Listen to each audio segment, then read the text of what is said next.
Hello everyone and welcome to round 7 of the 2022 AMA Esport Motocross Championship in MX Simulator. It is the Spring Creek MX Simulator National live here on Start Your Systems on YouTube, Innit Esports on Twitch, and ESTV. My name is Kellen Brower, bringing you guys the action here tonight from Millville, Minnesota, Spring Creek for the 7th round of this championship. And boy, oh boy, do we have a fun racetrack and a fun race on hand for you guys tonight. We're going to be bringing you guys the action live all night long. So before we get started here tonight, I actually want to lead in with a little bit of a correction from last week. Some of you guys may have remembered that we showed Cade Matherly having won the first moto at Southwick at a dead tie with Logan Leitzel. We'll actually pull up the events page so we can show you guys a little bit what I'm talking about right here. But if we go here and take a look, Logan Leitzel and Cade Matherly literally tied. Right here, you can see their total race time, 36:16.976 in the first moto from Southwick. Now, what I was told is actually what that number shows is it's a complete dead tie. There was no extra intervals or whatever that said that Cade was actually ahead of Leitzel by the end of it. And so what had happened was Cade Matherly had a lower slot into the server than Logan Leitzel had, and it gave him the win based on that. When we talked to Josh Vanderhoof, the game creator, he said that actually what it's supposed to do is give the win to the person who crossed the line first, which of course it was, divvied back on penalties to this exact total race time that tied. So Logan Leitzel actually won the first moto at Southwick last week based on that technicality. The game developer actually corrected the problem, made sure that everyone was notified of that situation afterwards. And so this is the overall results from Southwick last week. Leitzel goes 1-2 to win the overall ahead of Nathan Prince 3-1 for second and Cade Matherly's 2-3. So Matherly does not yet have a moto win to his credit. Leitzel is still perfect in 2022. Just a quick correction we wanted to make right here at the beginning of the broadcast because we went off air last week without having that information on hand just yet. So I wanted to let you guys know that beforehand so we can start off the night fresh and know where we're at in this championship.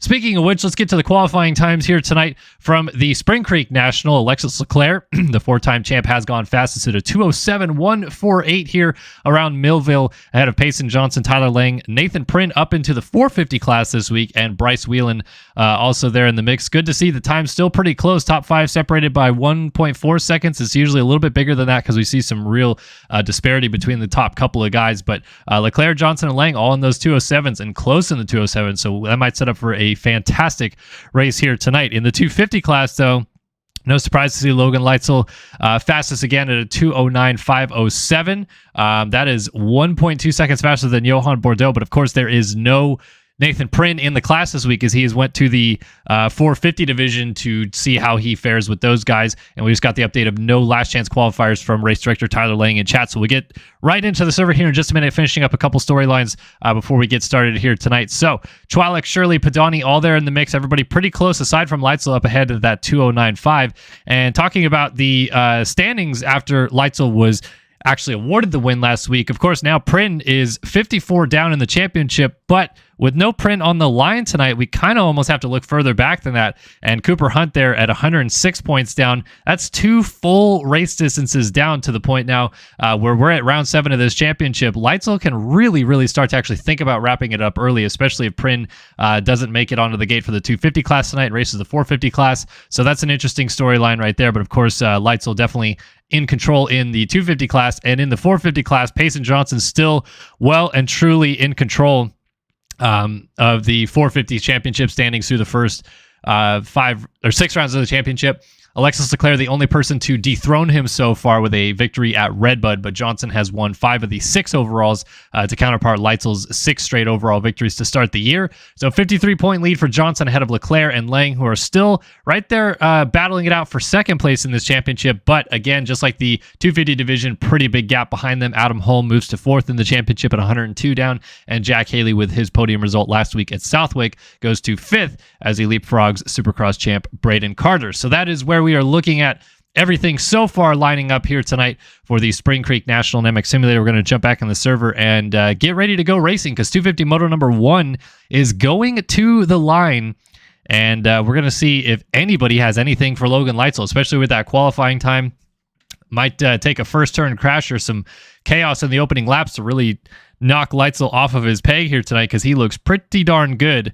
So we are getting lined up and ready to go here in the server as 250 parade lap is now out there circulating. So we're trying to get loaded in. We'll get there in just a second. In the meantime, we'll go ahead and pull up all of our proper things here on the screen so that we don't miss out on anything. All right, so 250 Moto 1 going to the line right now, and our Moto timer, we'll shut that off for just a minute. We'll turn it back on in a second. But like I said, about to go to the line for 250 Moto number 1 and a fun racetrack here, Spring Creek. I think it's called Spring Creek MX Park in Millville, Minnesota. It's always a little bit interesting to me that it's classified as Millville because technically on the map, West Albany, Minnesota is a little bit closer, but right outside of Millville, Minnesota, geographically speaking, it's about an hour or so south east of Minneapolis is what I was trying to say, not Minnesota. So Minneapolis, Minnesota, the capital city, I believe, of Minnesota, but at least the biggest city in Minnesota. And we're about an hour and a half south of that, just to give you some geographic knowledge. But we are set to go racing here tonight on this fast racetrack, very fast racetrack with the sand rollers at the bottom right-hand corner of the screen. You got Mount Martin kind of right in the center, the top of your screen right there. And probably the trickiest part that a lot of guys are going to struggle with here is this start, which is a long straightaway into a sharp 90-degree right-hand corner, which a lot of people tend to run wide in, especially if you feel like you have a shot at going for the whole shot. You're going to push everybody out. And we often see some pretty big first turn pileups in that scenario. So hopefully we'll get guys through that first corner pretty clean here as we get ready to drop the gate on 250 Moto 1. I'll try to give you guys a really quick rundown who's going to the line in this one, but I feel like we're probably going to load in and load right back up to the gate as we're moving through the program quick here tonight. Love to see it. Tyler Lang always doing a fantastic job running the show here for us. All right, so go back a little bit here and see. All right, so Ethan Gers, Ryan Swanson, Colton Heckman, Sean Hambrook, Johnny Padani, Nico Marchini, Brandon Wolf, Johan Bordeaux, Brent Heinzelman, Sonny Spicer, Seth Carr, Seth Shirley, Frank Jackson, Austin Irwin, Braden Tharp, Cooper Hunt, Will Clark, Adrian Wilson, Millie Soderblom, Maxime Vanderbeek, Brett Thomas, Trevin Thompson, Nick Tomasunis, Dylan Gatlin, Noah McLaughlin, Trent Adams, Nick Niles, Luke Sullivan, Alex Kerr, Christopher McPherson Jr., Tyler Blowers, Logan Leitzel, Evan Holt, Hayden Stevenson, Jack Gatlin, Cade Matherly, Max Chwalik, Brett Powers, and Bodie Parker going to the line here for 250 Moto number 1 at Spring Creek. So there is the man with the red plate trying to stretch this championship lead out to a unbelievable mark where, man, oh man, could we even be looking at a 3 rounds early wrap-up of this championship if he gets it out to 150 points over Cooper Hunt, who of course is currently 3rd in the championship, but no Nathan Prynn on the gate here tonight, who entered tonight 54 points behind Logan Leitzel on the championship. So it is all but smooth sailing to try to win this 2022 250 National Championship in the AMA Esport Motocross Season 4. Logan Leitzel. All right. You guys know the drill by now. 30 minutes plus 2 laps about to go onto the clock. And that 30 card will go up, go sideways. The revs will come up, and we will be off and racing here tonight at Spring Creek. So grab your favorite beverage and a nice snack and sit back and enjoy the show. We're going to be here presenting coverage for the next 3 hours or so. Live action of MX Simulator professional racing here at Spring Creek. Looks like these guys are already set up and ready to go. We actually missed the start of the gate here. These guys loaded in real quick. So who's going to get to the corner first? Oh, there's that huge pileup we were talking about. It's going to be Max Chwalik on the Braxton Worldwide 316 to grab, or 346, I should say, to grab the Studio 8 Whole Shot Award. Braden Tharp right there in 2nd place. Trent Adams in 3rd. And a whole host of guys went down going into that first corner. So we'll have to set through, I guess, some of the nonsense that happened. I told you guys that first corner is so treacherous. It's pretty tough in real life, but also in this game, there is not too much wiggle room when you got 40 guys going into that first corner side by side. There is always a little bit of chaos. So we're seeing everybody try to settle into an early position here, trying to peek back and see if I see a flash of the red plates there in the background. I have not seen the 16 yet of Logan Leitzel as Braden Tharp goes to the race lead. He gets around Chwalik through those deep Millville sand rollers. And we are off to the races, up and over the Catapult. Doolies. First lap of the race. Love to see it. And Chwalik going to concede that position still as Tharp controls to the top of the hill. Good run here early on for Tharp. Both of these guys ideally do not want to make an early mistake and go down. In fact, Schwalek, he's fighting back. He's pulled up alongside. Let's see if he gets the drive to get the uphill triple. He's got it a little bit short, but he and Tharp are still side by side as Schwalek on the rear tire gets kicked sideways. Able to corral it back together and maintain second position as Tharp holds the lead. As now Schwalek goes off the right side of the track, coming all the way down Mount Martin. This track, or that downhill right there, is going to get real treacherous as the moto goes on. But early on, these guys are absolutely going for the race lead. Like I said, normally speaking, when you get a good start, you try to settle in, and eventually you can get a big enough gap that you feel more comfortable going for an early pass like this, because if you go down right now, you're going to be passed by 10 to 15 riders and end up deep in the pack. You don't want that to happen whatsoever. But Tharp's still leading this thing. Schwalek trying to get to the inside to complete the first lap as the leader, and he will do so with a beautiful inside pass at the top of the hill. Max Schwalek leads lap number 1 here at Spring Creek, and it's Tharp right behind him as the green flag is in the air. We are off and running. 30 minutes plus 2 laps on the docket here, and these guys are going at it for the race lead. Behind them, Cooper Hunt on the number 13 ride is just battling it out with another Braxton Worldwide Suzuki. It's Maxime Vanderbeek all the way out of Belgium.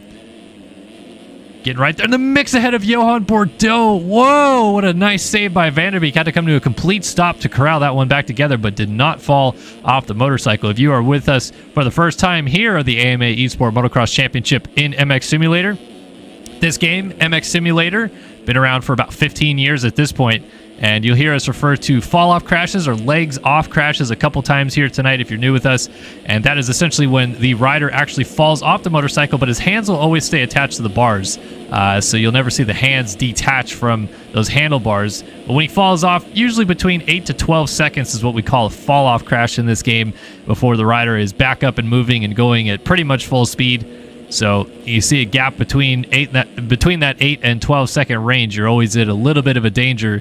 If you crash away that position, you might also lose several positions beyond that. So Braden Tharp continues to lead as they head up Mount Martin once again. Cooper Hunt starting to close that gap back down. I feel like these 250 guys are going to start seeing him maybe not stretch out that uphill triple if that rut at the bottom of the hill gets worn down throughout the moto. But Tharp making it look pretty easy here early on. Dropping all the way down the hill.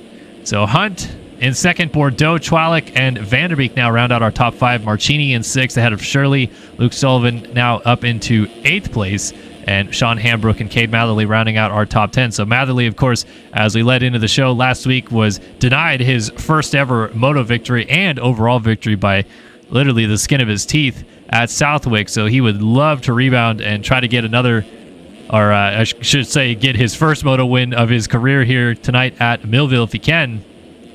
Down there in 10th place early on. Still taking a look at where the 16 machine of Logan Leitzel is in our leaderboard.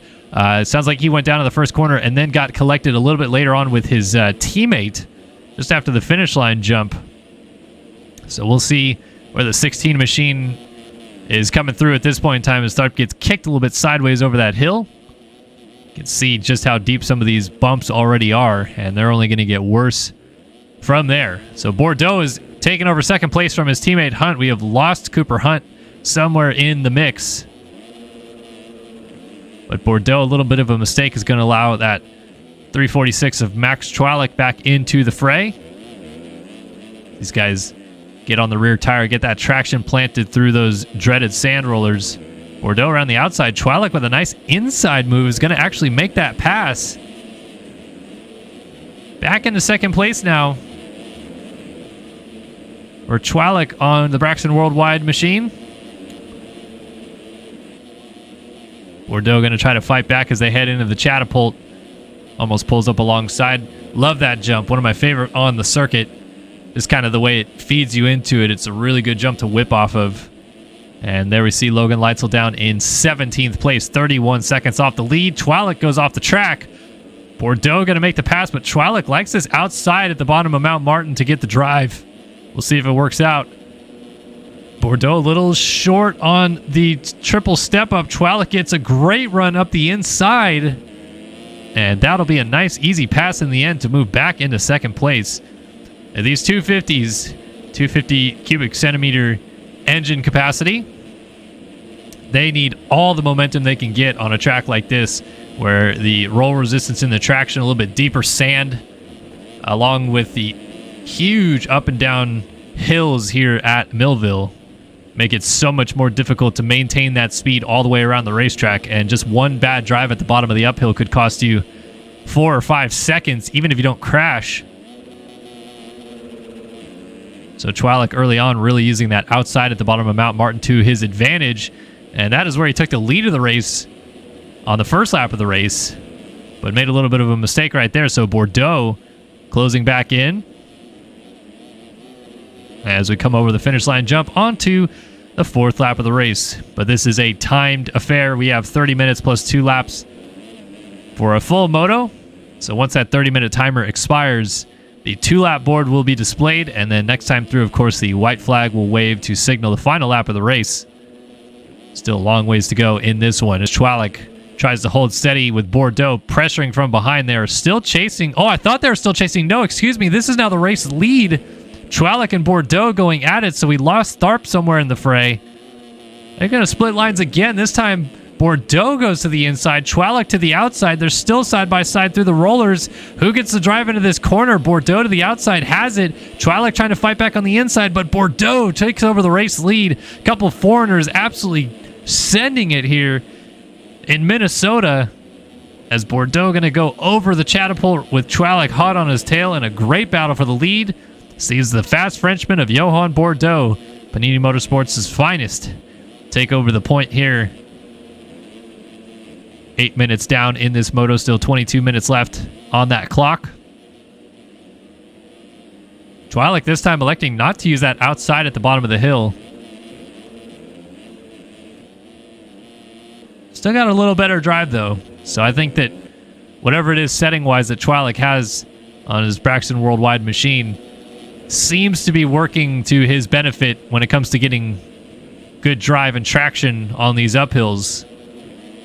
Going to pay huge dividends if he gets back into the fight here with Bordeaux. These guys still so close together. Great little fight for the lead here. And Chwalik, yeah, he is not mincing his ideas whatsoever. He is going right back after the 40, trying to take this lead away. Back straight away, a plenty with big jumps to hit. Starts off with a little roller single into it, then a big tabletop, a big triple, and then a huge step up to the top of the hill. The final sequence of corners before that finish line jump. As now they cross back over the finish line jump. Dualies as both of them toss big whips over the finish line. And this is a fantastic fight. Both of these guys not given an inch. But so far, Chwalik has not gotten close enough yet to try to repass Bordeaux. See if he sizes something up here. Look at this outside line. Gets a little better drive into this tabletop. Scrubs it down. Oh, man, lands right in behind Bordeaux. Who's going to get the better drive through the rollers, though? That's the critical part. Looks like Chwalik might have gotten a pretty good one. Trying to pull up alongside, but just not close enough yet. And Bordeaux going to defend the inside again. Take that inside line. I think I like that inside line a little bit better because you can still get that double off of the wall. But, man, Chwalik just seems to, every time it looks like he's lost a little bit of ground, just catches it all right back up with a good run through a section or two. Bordeaux holding nicely on to the race lead under all of this pressure, though. Chwalik, did he just land off the track? No. All good there. So what happens at the bottom of Mount Martin this time for these two? Bordeaux, again, going to go defensive to the inside. Chwalik going to follow him in. I think it's just that rut getting a little bit bigger, and both these guys feeling like it's the optimal line at this point of the race. But the track is ever changing. The road system in MX Simulator, it's a little bit tough to see just from watching the riders go by because they don't really leave so much of a track behind them, so much of a rut or anything right behind them. But the track is slightly evolving as they make each pass through. So by the end of this moto, you'll definitely see these ruts be a lot bigger, the bumps be a lot deeper. Oh, Chwalik finally makes a critical mistake, clips the inside of that hay bale, and that is a legs-off crash for the 346, so that will give plenty of breathing room now to Bordeaux out front. Let's go back to the field, see what we got going on. Braden Tharp now into third. It's Vanderbeek in fourth with Sean Hambrook right behind him. Almost gets collected with Cooper Hunt, then gets actually hit by Luke Sullivan. So Cade Matherly going to benefit from that. He goes by them. Cooper Hunt also made a pass. So Matherly gets 2 spots. Sullivan falls pretty much in the same position he was. And Marchini also goes by, with Hambrook falling in behind him. There's Bodie Parker. Wonderbread Boys number 115. Jack Gatlin with Seth Shirley. Ryan Swanson just laid it down, and that allowed Trevin Thompson and Seth Carr to go by. Noah McLaughlin back here. The 124, Hayden Stevenson. Johnny Padani gets pushed aside, and there is Logan Leitzel, 18th spot. So not too much headroom made just yet for Leitzel. This is looking like maybe the roughest moto we have seen all year for the 16, and I'm not too sure what's gone awry for him, other than obviously the bad start in the first lap crash. We haven't seen anything else.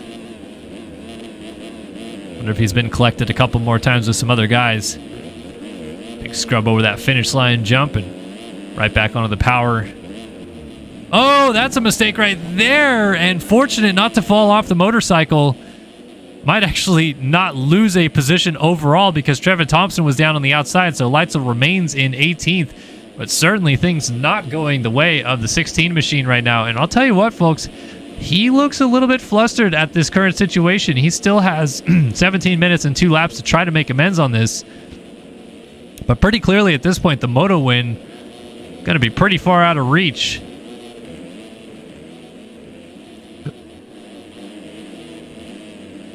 So last week, in an effort to retain his perfect overall season, he hasn't won every moto, but to this point now he has won every overall. But even going back to last week, we thought that he did not win the overall at Southwick, and it turns out that a little bit of a technicality with the timing and scoring system had him actually winning the first moto despite being shown second on our leaderboards. And because of that, he was still able to wrap up the overall at Southwick with a 1-2 versus the 3-1 out of Pryn. We thought that 3-1 was better than the 2-2 that Leitzel had put up, but the official scores changed after the race. So Leitzel's still perfect 6 for 6 overalls in 2022. But right now, at least in Moto 1 here at Millville, it's looking pretty bleak to keep that streak going, because guys like Bordeaux, who are pulling away out front, certainly are not going to be a slouch in the second moto either. As he continues to lead. New man in second place. It's another Braxton Worldwide machine, but it is Maxime Vanderbeek. So Chwalik had some problems somewhere. Vanderbeek has assumed the second position on his number 62 ride. And it's a Frenchman followed by a Belgian here in the sands of Minnesota, with the American rider Cooper Hunt rounding out the podium spots for the time being.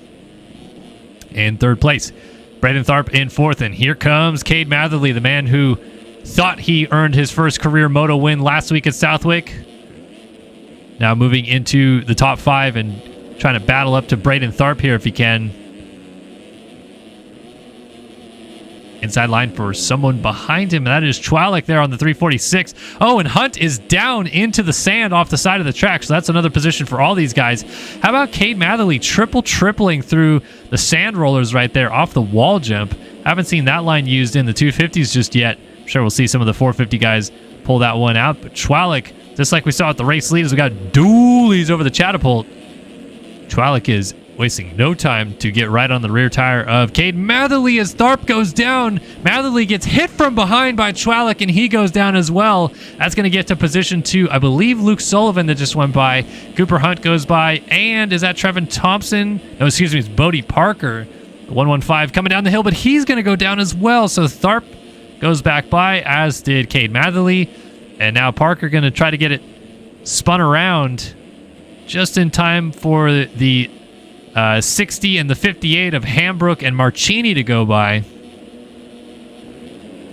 Ooh, wow. Marchini with the hard cutover on Hambrook coming up the hill.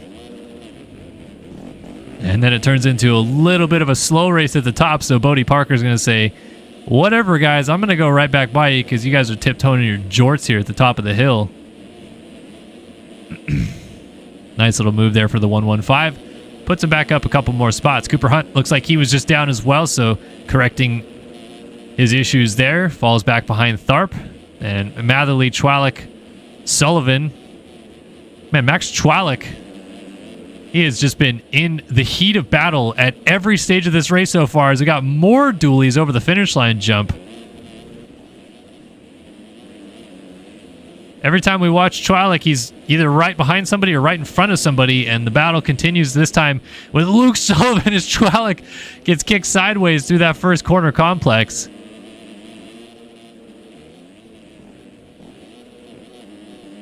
It's a good ride for Sullivan, though. First time we've seen him aboard Yogi Design, so a mid-season team switch for him. Going to get passed by Chwalik, though, as he has to go off the track to avoid that tough block.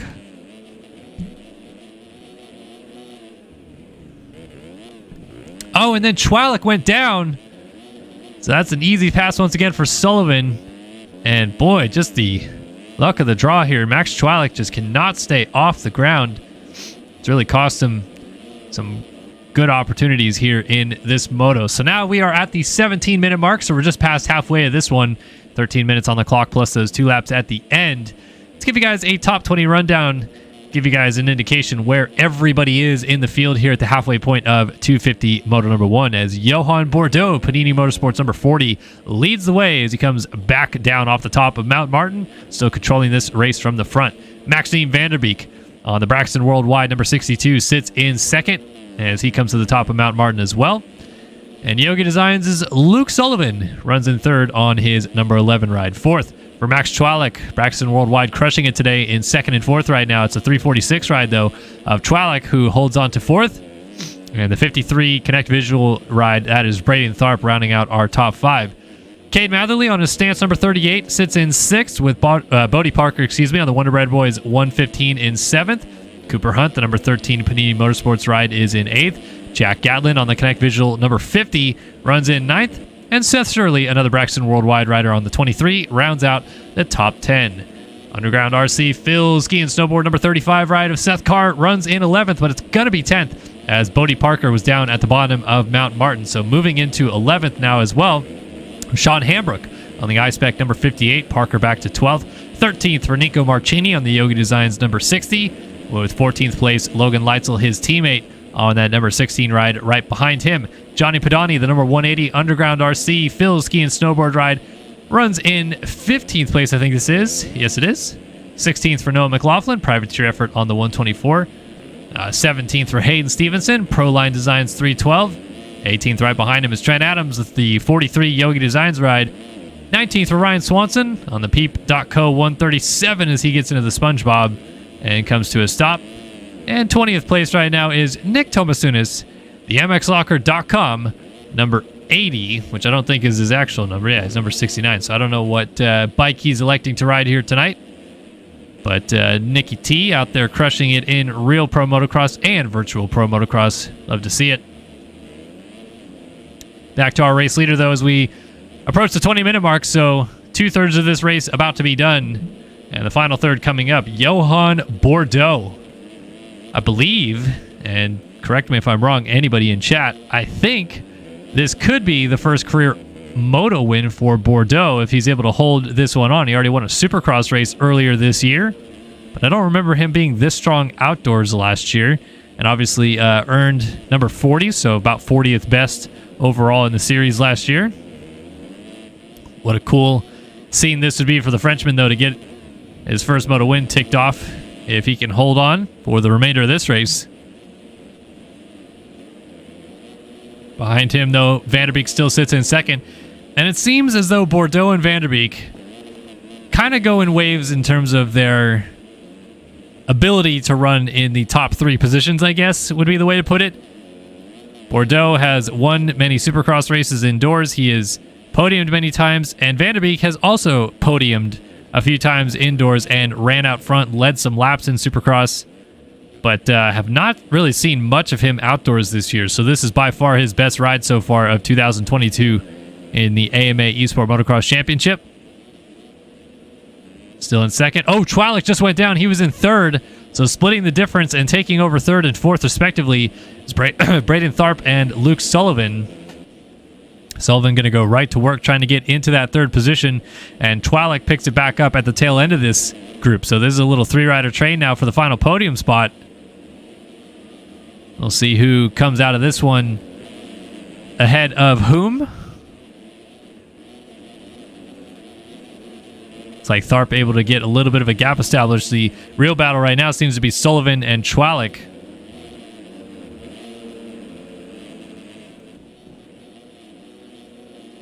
Sullivan trying to defend. Chwalik just looking for any running room out there. He's pushed all the way to the limit of the track and then pushed off the track. So Sullivan giving no room for error right there. Chwalik says, whatever, I'll just cut back to the inside and pass you here instead. What a move. Had no room to the outside of the track, got pushed off the track. Apexes the corner beautifully into the next section. Cuts to the inside, gets around Sullivan. That is now 4th place for Max Chwalik. Let's see if he can try to get back into that 3rd position that he held moments ago as he sets sail now after the 53 of Braden Tharp. Tharp crosses over at the top, comes down the hill, and it still seems like everybody's taking that far inside line. Let's get an onboard perspective here from Chwalik as they come up the hill. See that drive that he's trying to get. Both of them go for the seat bounce to get the uphill triple and get that over that little roller, pop up again, and then right up to the tippy top of Mount Martin. And then coming down the hill, it's all about who holds it on the longest. Tharp to the right side of the track, Chwalik to the left side. Chwalik going a little bit deeper into the braking bumps. Could be risky, but he's pulled it together nicely.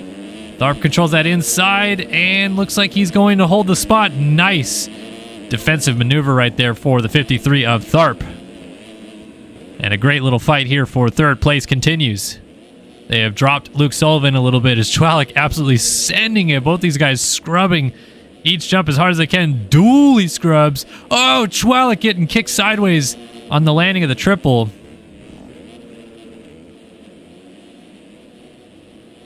Right back to work, though. Not letting off the throttle one bit as he kind of hops sideways into the rut, but nice job saving that one. Crosses back over to the outside.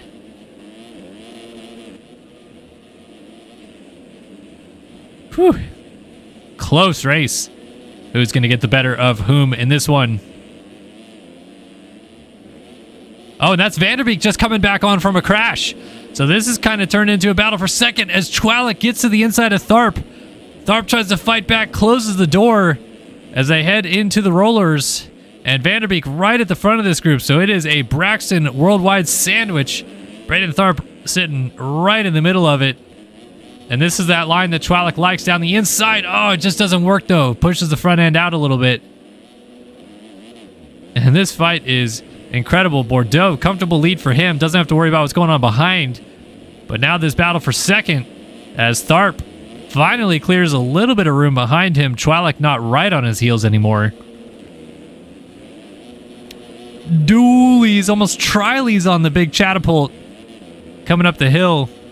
Tharp is going after Vanderbeek for second, and a mistake out of the Belgian pushes him wide. Here comes Chwalik trying to get to the inside. 3 different lines, and they come together. Chwalik down. Tharp to the outside, trying to take over second place. Still side by side. He's going to pop the uphill triple. Lands hard and gets the position. What a maneuver. Read that very well with the teammates colliding on the inside line right there. But Tharp takes over second place. Whew, somebody just yarded at the bottom of the hill. Couldn't quite see who that was. But of course, they are now a lap down. So Tharp and Vanderbeek, they're still nose to tail here, though. So Vanderbeek at any time could pounce again. And Chwalik, who had picked it up still in 4th, just laid it down again at the bottom of Mount Martin. And that will put Sullivan back ahead of him. But as we've seen already time and time again with Chwalik, doesn't really matter who's in front of him. He's going to go right back on the attack and gets right back around Luke Sullivan into 4th place. Boy, these guys have made this moto very interesting. We thought coming into this one with Leitzel with the healthy championship lead and a 1.2 second advantage in qualifying, this might be a bit of a snooze fest, but the top 5 has been incredibly interesting so far in this moto. So Seth Carr 6th, Cade Matherly 7th, and we're starting to see Leitzel finally work his way into a better position here. He is battling with Hambrook and Seth Shirley there as those guys are side by side coming down the hill. Leitzel tries to make that inside line work and does. You got 4 riders in the air over the line at the same time as Hambrook tries to hold off Leitzel. Shirley switches up his line. He's going to the outside, trying to follow Hambrook through to get back around Leitzel. Leitzel's going to hold it on around that outside line to keep the position. And 4 riders literally nose to tail right here in a battle for, I believe this is 7th, with Matherly at the front. Yeah, 7th, 8th, 9th, and 10th, all in a freight train on your screen right here. Oh, and down coming into the rollers there, that's Seth Carr. So all these guys are going to go by, getting into him a little bit with Seth Shirley. So that held him coming up through the rollers. Lights are going to try middle line here on Hambrook. Doesn't work. So Matherly, Hambrook, Leitzel, and Shirley with Carr picking it up behind these guys. So this has become a battle for 6th, just like that.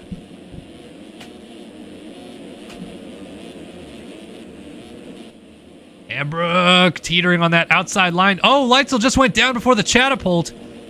He's off the bike right there. So through goes Shirley, Carr. Is that Cooper Hunt that just went back by? Here comes Bodie Parker to get there just as Leitzel picks it back up. He's going to be side by side with him going up the hill. But Leitzel able to retain that position. So it all kind of came unglued a little bit right there. We'll peek back up the road a little ways, see if we've missed anything crazy. Oh, our leader's down. Bordeaux off the side of the track before the finish line jump. He's got 2.5 minutes left on the clock at this point. So he will probably just make it back around. And time will have not expired. So we are looking at 4 to go potentially. And Tharp just going to watch that gap go from, it's out over 20 seconds down to 14 by the looks of it. So Braden Tharp, man, things fall his way here late in this moto. He could be looking at a chance to win this thing if Bordeaux has another off. Go back through the field a little bit. There's Matherly 6th. Hambrook 7th, now battling it out with Seth Carr and Seth Shirley. So the Seths going after Hambrook.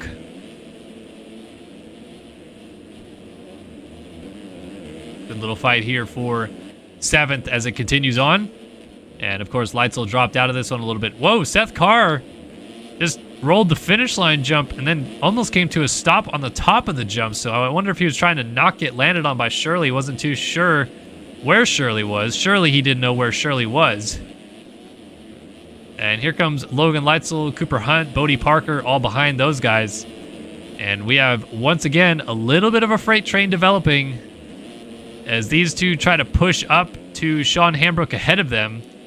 And Leitzel closes on everybody from behind as he's got a great run through the rollers. He might even have a pass made on Seth Carr. Look at the drive out of the 16. I think he isn't fired up. Got to see how fast he just went through that section. Then tire taps the wall jump. Seth Carr, mesmerized by what he just saw, crashes off the inside of the track. And Leitzel just absolutely laying it down through first half of the track right here. Is going to get a chance to go alongside of Shirley into the catapult. Dualies. Man, there's been tons of those tonight.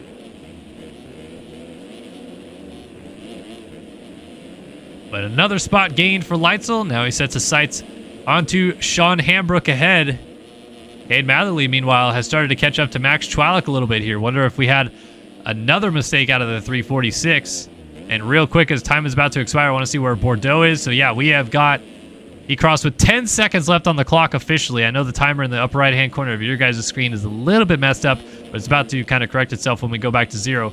All you need to know is there are 3 laps left to go at the current stage of this race. Tharp still 2nd, Vanderbeek 3rd. Ooh, Sullivan just laid it down in 4th, and that's a rough spot to be because he's going to have to roll up the face of this triple and roll the triple. And Chwalik going to sense an opportunity to close up. Matherly right there, Leitzel right there. So Leitzel's put down a 2:12.3 as his best, a 2:25.3 last time by though, and I think we're about to see things get a little bit better for him this time by. Well, as I say that, lays it down, and Hambrook goes back by, as does Shirley. So we'll see what all these guys are running. Of course, we have to add probably about 4 seconds right now to Leitzel's time to get an accurate reading of his pace. So 16.7, man, he was on pace to go 13 or 12 potentially right there before that last little crash. So Leitzel back to 9th, Shirley up into 8th. He's at a 2:17.8, 2:18.7 out of Hambrook. Chwalik just went down to 2:37.9, and Chwalik really coming unglued late in this race, a 37 at this stage of it is not what you want to be putting down. And he's gone from inside the top 5 to 9th real quick. So Leitzel, Shirley, Hambrook all went by. So Matherly, he's up the road. He's up into a top 5 spot now. He's doing 19s. 16 flat was his best. Sullivan at a 28.7, 22.3 for Vanderbeek, 16.6 for Tharp, and an 18.6 for Bordeaux. But Bordeaux just went down again by the looks of it, because suddenly Braden Tharp is right there. And I know for a fact that Tharp has yet to win a moto in his career, so this would be a first for him. And I believe Bordeaux. We got riders down at the bottom of the hill, the 317 of McPherson Jr. trying to get out of the way. That's a 746, I believe, of Blowers. See if he adheres to the blue flags and go to the outside here as Tharp cuts inside, and nicely done in the end. So that gap hovering at about 3.5, 4 seconds right now. And Bordeaux going to see the welcomed sight of the 2-lap board here in just a minute. Ideally, he'd like this to be the final lap of the race if he could.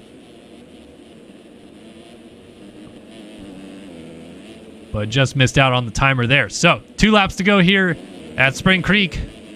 And Braden Tharp trying to close that gap down. Vanderbeek, Sullivan, and Matherly inside of the top 5. Logan Leitzel pushing as hard as he can to get into the top 5. This is about to be another one of those really good laps, I believe.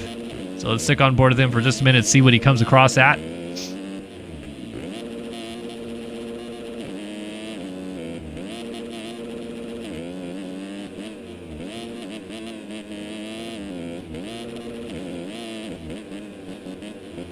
So he charges down the hill, hits that rut, and goes 2:15.3, which is faster than everybody ahead of him, including Luke Sullivan, who just went down. So that is now going to be a 5th place for Logan Leitzel as Cade Matherly goes to 4th ahead of him on the 38. And just like a week ago at Southwick, these two are about to come together for a battle, albeit not for the race lead this time. It is for 4th. Logan Leitzel, boy, oh boy, he is doing himself quite a bit of work here. Tried to keep that perfect season for the overalls alive, and if he could get in a 3rd, kind of controls his own destiny in the second moto a little bit. Down the inside, and that roller got kicked a little bit sideways. So his teammate, new teammate this week, Luke Sullivan, is going to go right back by. And Leitzel back to the drawing board yet again. Oh, Tharp has gone to the lead. Oh, what happened to Bordeaux? Wow, change for the lead with a lap and a half to go. And our leader for much of this moto has tossed it away. Braden Tharp leading here at Spring Creek. First career moto win on the line, hanging in the balance. Boy, oh boy, this would be something if he could get it done.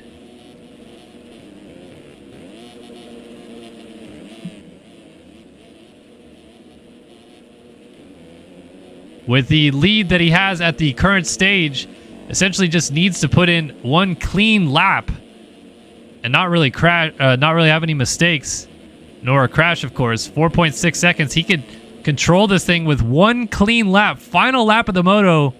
Braden Tharp trying to win his first career moto, and he's as close as he's ever been to seeing that reality come into play.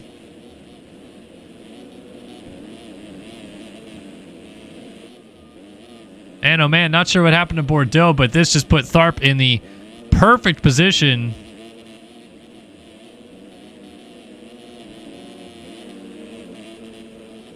Bordeaux is trying to hustle to get back to him. You can see him starting to lay it down a little bit here.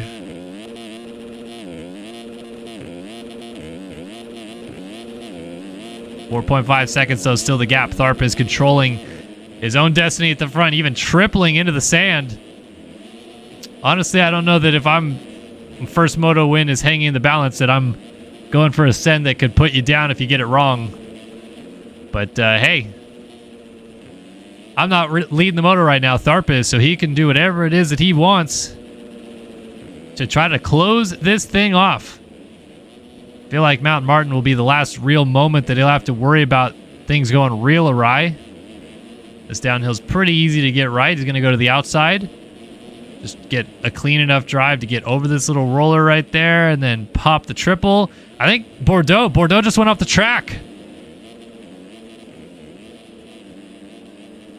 So Tharp, prime position here at the front to control this thing home. He's got to get Mount Martin clean down the hill on this final lap of the race. And he is smooth as butter to this inside line. Oh, the front tire looked like it knifed there a little bit, but pretty solid in the end. We're looking at about 4 corners left to go here for Braden Tharp. This back straightaway should be pretty simple, and the final 2 turns would be laying ahead of him. Like I said, we thought this might be a bit of a snooze fest, seeing Logan Leitzel's lap time coming into this one. It has been anything but that, and the 250 class has provided some serious fireworks to start the night here at Millville, including a first-time winner. Welcome to the winner's circle. Braden Tharp wins Moto 1 here at Spring Creek. Unbelievable. Bordeaux second at the line. He's going to kick himself to no end on that one. Could have won this moto, but threw it away late. And Van de Beek rounds out the podium with a 3rd place finish on the 62. Oh, coming to the line here, 3 riders. Matherly, Leitzel, and Sullivan. Matherly and Leitzel, a repeat of last week. Oh, it was close at the line, but it's going to be Matherly from Leitzel, and Sullivan might see some cuts affect that a little bit. Seth Carr going to pick up a 7th in this one. Johnny Padani looks like he'll follow his teammate home in 8th. Good run for those guys. Good run for Padani, too, to come back from outside of the top 15 at one point, as Sean Hambrook going to bring it home in 9th. And Seth Shirley will round out the top 10. 11th for Cooper Hunt. 12th there is Trent Adams. 13th for Bodie Parker, Jack Gatland. All these guys coming to the line fighting for these few extra points if they can get them. Just get as close as they possibly can to the guy in front of them, and maybe the penalties post-race applied will fall in their favor. But it'll be Gatlin bringing it home in 14th. Nico Marchini there in 15th. Noah McLaughlin coming to the line in 16th. Hayden Stevenson and Chwalik. Wow, Max Chwalik really had this thing go bad late in the race. He is in 18th right now. Let's see if he can get one more position. And now he's just popping wheelies, so it clearly doesn't really matter to him where he finishes, it looks like, as he and Nick Niles both went down. Who's going to get up first? Looks like Chwalik will remount and pick up an 18th place finish ahead of Niles in 19th, and Frank Jackson rounds out the top 20. This is the last lead runner on the lead lap. Timmy Briscoe coming to the line 21st. Cuts are in. Looks like Chwalik drops to 20th on penalties. Jack Gatlin leapfrogs Noah McLaughlin and Nico Marchini by the looks of it. And everything else stayed the same. Braden Tharp. Wow. Who would have guessed? Moto 1 winner here at Spring Creek. Love to see it. The Connect Visual number 53 takes the dub. And he is going to be feeling real good about that situation now.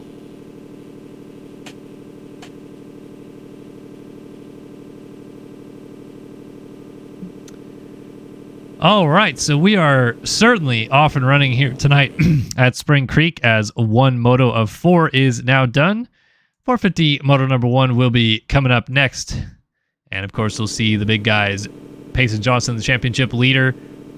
Alexis Leclerc, your fastest qualifier. Tyler Lang, the defending champion. He's still looking for his first moto win of 2022. A lot of different storylines to keep an eye on.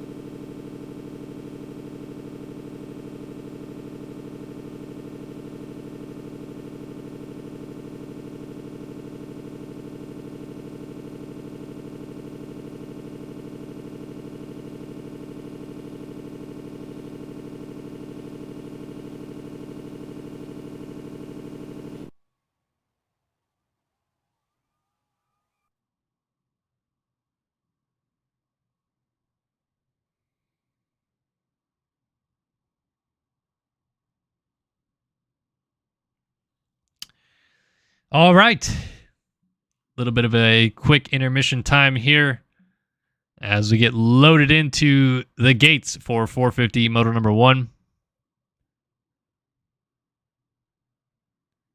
And we will see what happens in this 450 class at Spring Creek. We'll also see whether or not these 450 guys are doing something different than what we saw out of the 250 class. Bigger sends into the sand rollers, maybe a jump or two that some of the 250 guys are not able to hit consistently.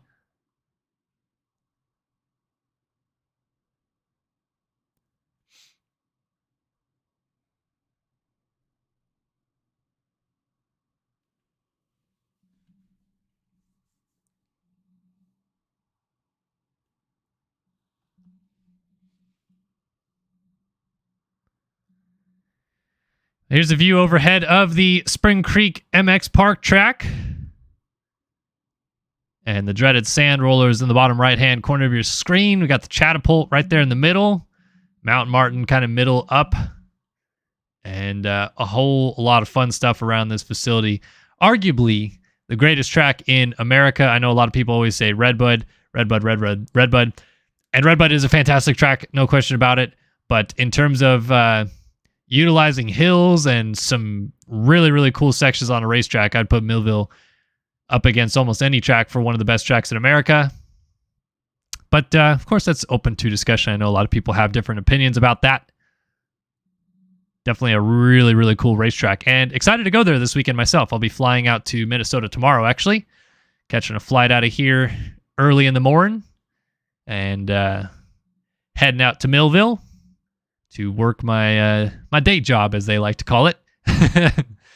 This is my fun little side project here with Start Your Systems, but yeah, excited to go work at Spring Creek this weekend. Hopefully we'll run into some of you fine folks in the chat room.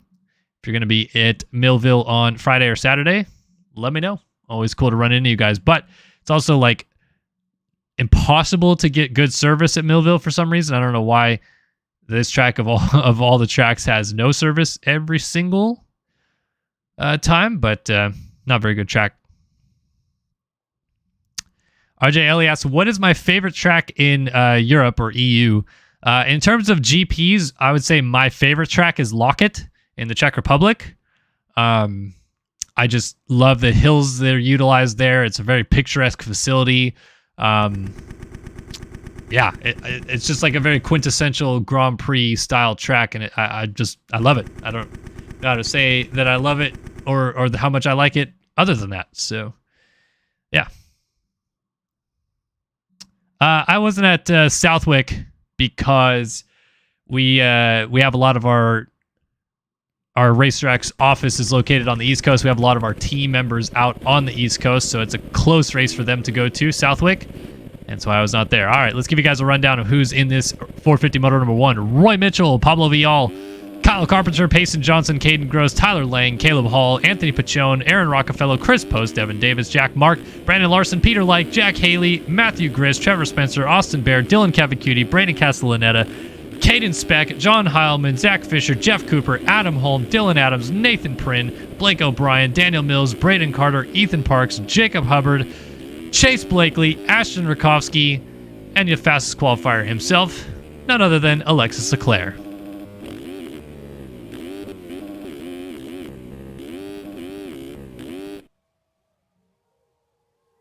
All right, here we go. 450 Moto 1 loading into the gate. And just like the 250 guys, we are going 30 minutes plus 2 laps and see who comes out on top with full points paid at the end of this moto.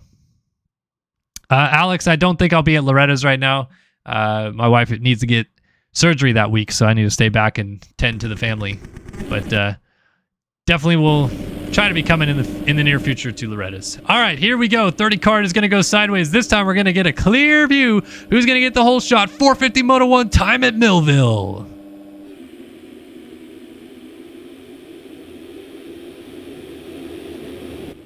Well, Johnson controls to the inside, but is Hubbard to the outside, almost got it. Johnson picks up the Studio 8 whole shot award. Leclerc right behind him. Hubbard right there in third as well. And that might actually be Nathan Print in fourth. That was about the cleanest start I think I've ever seen in the 450 class at Spring Creek. But this is exactly what I think everybody wanted to see. Johnson versus Leclerc. Leclerc beat him in qualifying, but Johnson has been oh so good over a race distance.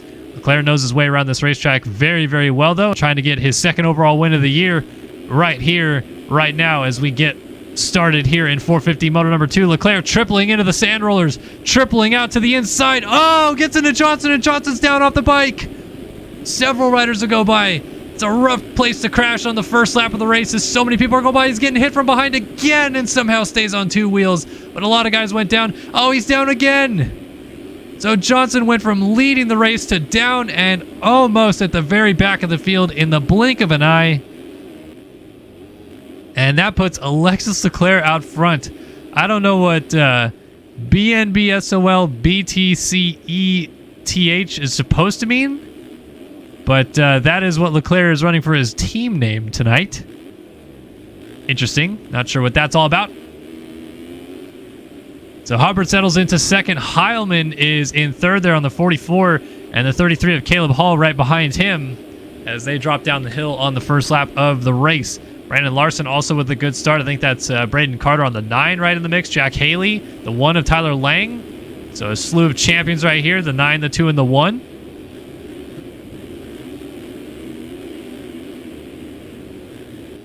Oh, almost contact there with Lang into the back of Braden Carter, but look at how close everybody is on this first lap. Dualies, Trileys, oh, more dualies with Lang and Carter. The teammates absolutely tossing him in the back. Lang gets kicked real sideways going up the step up. And he's trying to get around his teammate Carter. Carter tailing in behind Haley. Look at how close these guys all are. Oh, dualies, B-Lars with Haley side by side. I think those two guys are actually buddies, so that's cool to see them out front racing here at Millville. Outside line for Haley, gets it done. Going around B-Lars there for the position, and now going to chase after the 33 of Caleb Hall next.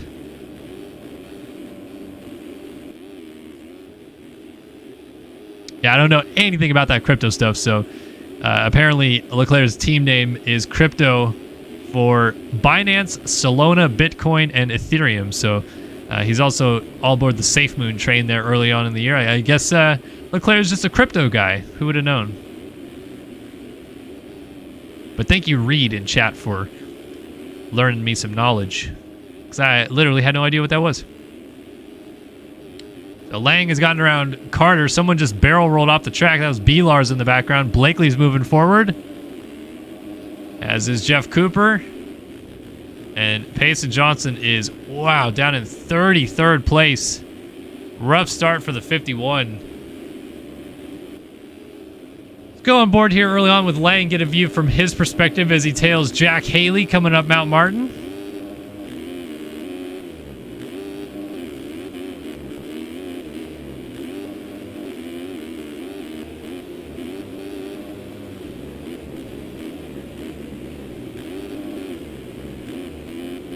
Gives you a nice indication early in this moto.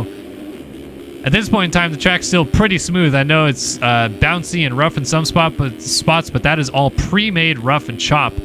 And you're going to see all of that stuff get a lot deeper and gnarlier as the moto goes on, the ruts as well. Right now, it is smooth as glass on all these takeoffs and other things like that.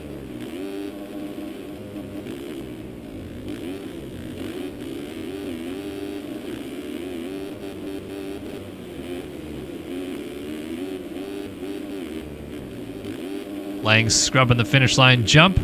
Oh, Haley OJ's goes down. Wow, how did Lang save that one? My goodness. Ran over Jack Haley, swapped twice, and then had to eject stage right off the track as Carter lays it down in the first corner. So Lang ultimately doesn't even lose a position, gains one because Haley went down in front of him. All he did was lost time to Heilman, who had just been caught by Haley up the road. That is a third place position there for Heilman. Hubbard settling into second, and our leader Leclerc is starting to try to put it in cruise control out front. Well, Johnson has been dominant to start the year, but Leclerc, we all know how good Leclerc is, and if you go back to last season, which he was not able to win the title in 2021, however, Leclerc was definitely the best rider the second half of the season, really just chomped apart Tyler Lang's championship lead down the stretch, made things difficult for the now 2021 champ. And at the very least, even if Johnson is still going to win this title, it'd be good for us as viewers to have Leclerc get right into the fight here and close some big points back on Johnson, who is still down in 24th place. Of course, we got a lot of time left on the clock, though, with over 24 minutes still to go, plus those 2 laps. But Leclerc out front controlling it. So Hubbard second, Heilman third, Lang now in fourth, as we mentioned, closing up on Heilman. And this is going to be a battle for third before long. Heilman for SwapMotoLive.com and Lang for Underground RC and Phil Ski and Snowboard. Going to get the pass, so the champ up into third place. Whoa, then he lays it down into the next corner. Jeff Cooper going to close up on the 117. So Heilman slips back into fifth. Carter right there in sixth with Nick Sellen, AMA Motorsports number 97 in seventh. Now that is a name we haven't seen much this 2022 AMA Esport Motocross Championship season. Sellen, who almost won a Supercross in Moto Option Supercross earlier this year on a number of occasions, was leading on the last lap, I think twice, and crashed it away both times. Absolute heartbreak of heartbreaks. But taking it outside, looking pretty solid here on the 97 as he's going to get around the outside of Carter there on the 9. Move up another position. Want to keep working our way back a little bit, and we'll see where everybody is as Pablo Vial lays it down in the first corner. Gets going just as Caleb Hall squeaks by. And here comes Braden Castellaneta along with Jack Haley. Wow, Haley's lost a lot of positions. Austin Bear, Anthony Pachone, and then Payson Johnson. So Johnson now up to 16th. 2:09.3 last time by. Wow.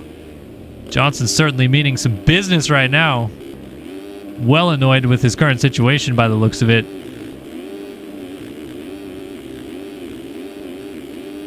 So Pachone on the 127. Next person sitting in front of Johnson, and he will just sneak down the inside and get by him. There's Austin Bear on the 70. Johnson scrubs into the rollers. Might actually get passed back right here. Wow. Down the inside, almost got him. Pachone tripling through the sand rollers there. And Johnson just right on the tail feathers of Austin Bear. Look at this scrub into the catapult. Whoa, crossing over. Bear had to go far to the right side of the track to not get hit by the 51. V-Psych, just let me know after this moto's done. I'll show you what my first person settings are. Don't want to miss the action on track to show you guys that. But after the race is over, gladly show it to you guys. Castellaneta and Haley side by side at the top of Mount Martin. And again, on the throttle all the way down the hill. Look at this little train that they have caught as well. This is Jeff Cooper, Pablo Vial, Caleb Hall, Chase Blakely. What a freight train this is right here. Holy smokes. Trying to figure out what this is a battle for. Is this 7th, 8th? 7th, 8th, 9th, 10th, 11th, 12th, all in a line. So Johnson has all these guys just sitting right in front of him. If he can get to this group. Oh, flipping down the hill. That's Caleb Hall. And everybody takes evasive actions to go around him. There is Johnson going around him as well.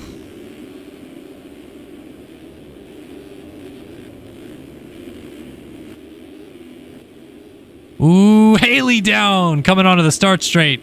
Rear tire kicks out, and Johnson's going to get another position out of it, though he had to come to a stop to avoid him. So Castellaneta, Cooper, Vial. So just as quickly as that thing all came together, kind of dissipated once again. Oh, and that's Nick Sellen down. That is going to be a spot gained for Blakely and maybe Vial on the 137. Now Sellen holds steady. Also got, is that Jeff Cooper still back there on the 117? It is. Nick Sellen going right back to work on Blakely, though. Battle for 6th place on your screen right here between the 21 of Blakely and the 97 of Selin. Doolies on the catapult. And up the inside, Selin trying to go long, but Blakely cross jumps and clips him. They both go down and end up in a heap at the top of the hill. Several riders starting to go by, including Pace and Johnson. And that was almost inevitable with the way those guys were crossing over each other. So Castellaneta went through, as did Vial. Heilman was right there as well. And Lang, looks like he went down, so he was in third. That gives Carter third place by the looks of it. Still Hubbard in second. And they're all chasing this man, Alexis Leclerc, about 11 minutes down of this 30-minute plus 2-lap moto. And Leclerc has been in cruise control at the front so far.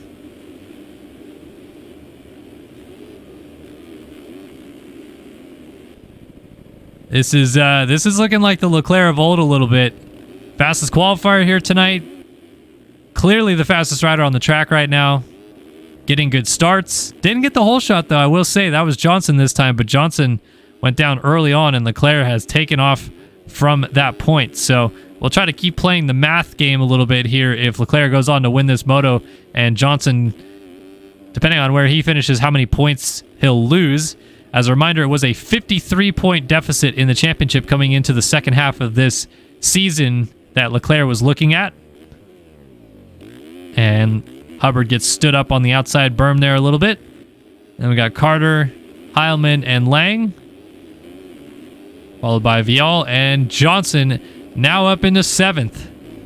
2:12 flat last time by. Still that 2:09.3 that he's put down, believe is the best lap of the race. He is certainly pushing. It is a 51 machine. Let's see if he's still trying to use this inside line. Nope, going outside here, because this is the move right here, right? Gotta triple off this guy, downside that right there, then double and triple again, and carry that all the way to the outside. Look at the speed in every corner. That's the difference in sim. You want to know what makes these guys so much faster than you on a track, and you can't quite figure out, man, how am I, Johnson's doing a 2:09. How am I doing a flawless, good, clean lap and still doing like a 2:20? A lot of it comes down to corner speed. You can scrub the bejesus out of everything all you want. You only gain a second or two maybe back on that. But if you have corner speed out the wazoo and you can combine that stuff, you're going to be going multiple seconds a lap faster. And Johnson just showing just how quickly you can go around this track right now as he runs right up to the backside of Pablo Vial.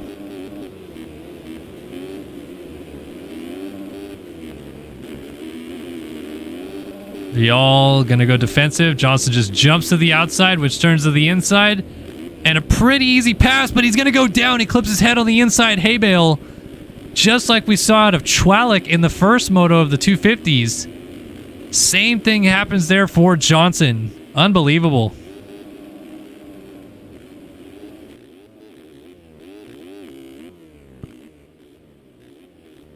So Leclerc out front, I actually was told he has the fastest lap, which he does. He's done a 109.2, just followed it up with a 109.5.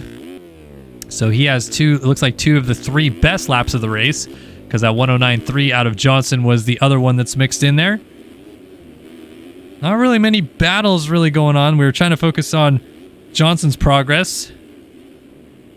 Top 10's kind of separated out. Looks like the battle for 10th is going on. Blakely with Adam Holm right behind him. And Holm, remember, he's 4th in this championship. And looking pretty unlikely that he's going to catch either Lang or Leclerc ahead of him. But trying to hold guys behind him like Blakely, who would be his real challengers for 4th place in the championship. It's good to see Holm back at the races. Been a little bit in and out of quote-unquote retirement, as he has pursued a bit of a music career outside of his MX Simulator professional racing. So if you're ever interested in listening to some EDM or dubstep and listening to some new waves that you haven't heard in a while, you can check out Atom. That's AYETOM. He's putting out some music every now and again, some remixes of some songs, and as well as original music. Just a little bit of the flavor added to what we see out of these guys on the racetrack. These are real people. These are not bots. Holm out of Orlando, Florida. And Chase Blakely based up in Oregon. Two guys on opposite sides of the country right now, playing in most likely their office or bedroom or something like that, and racing each other for a top 10 position here at the AMA Esport Motocross Championship in MX Simulator. Blakely doing a good job of holding home behind him.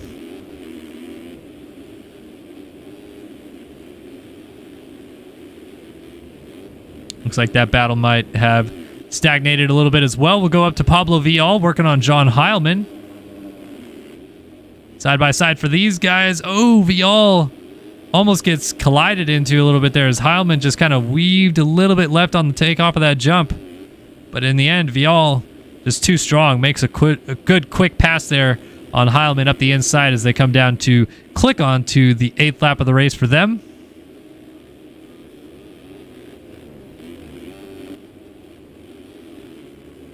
Lang, Carter, Hubbard, and Leclerc still up the road here. I missed Johnson somewhere in here. Oh, there he is. He's right behind battle we were just watching with Vial and Heilman. So those two will remain right in front of him as a 2:10 flat was finally laid down by Johnson. That's his second best lap of the race, I believe.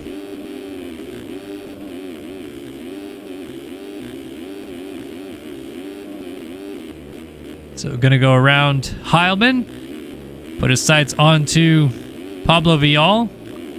That's going to be a little bit before he runs into somebody else if he's trying to make some passes and get through the field. If he gets to 5th place, this is a quick update championship standings wise, he would lose 9 points to Leclerc. So it would go from a 53-point championship lead down to a 44-point championship lead, which of course is still pretty big in the grand scheme of things, so I don't think Johnson's too worried about it. He is just trying to maximize his points haul right now, limit the damage after first lap crash. Working on the Frenchman Pablo Vial as they head up Mount Martin once again. 17 minutes down, 13 minutes plus 2 laps still to go.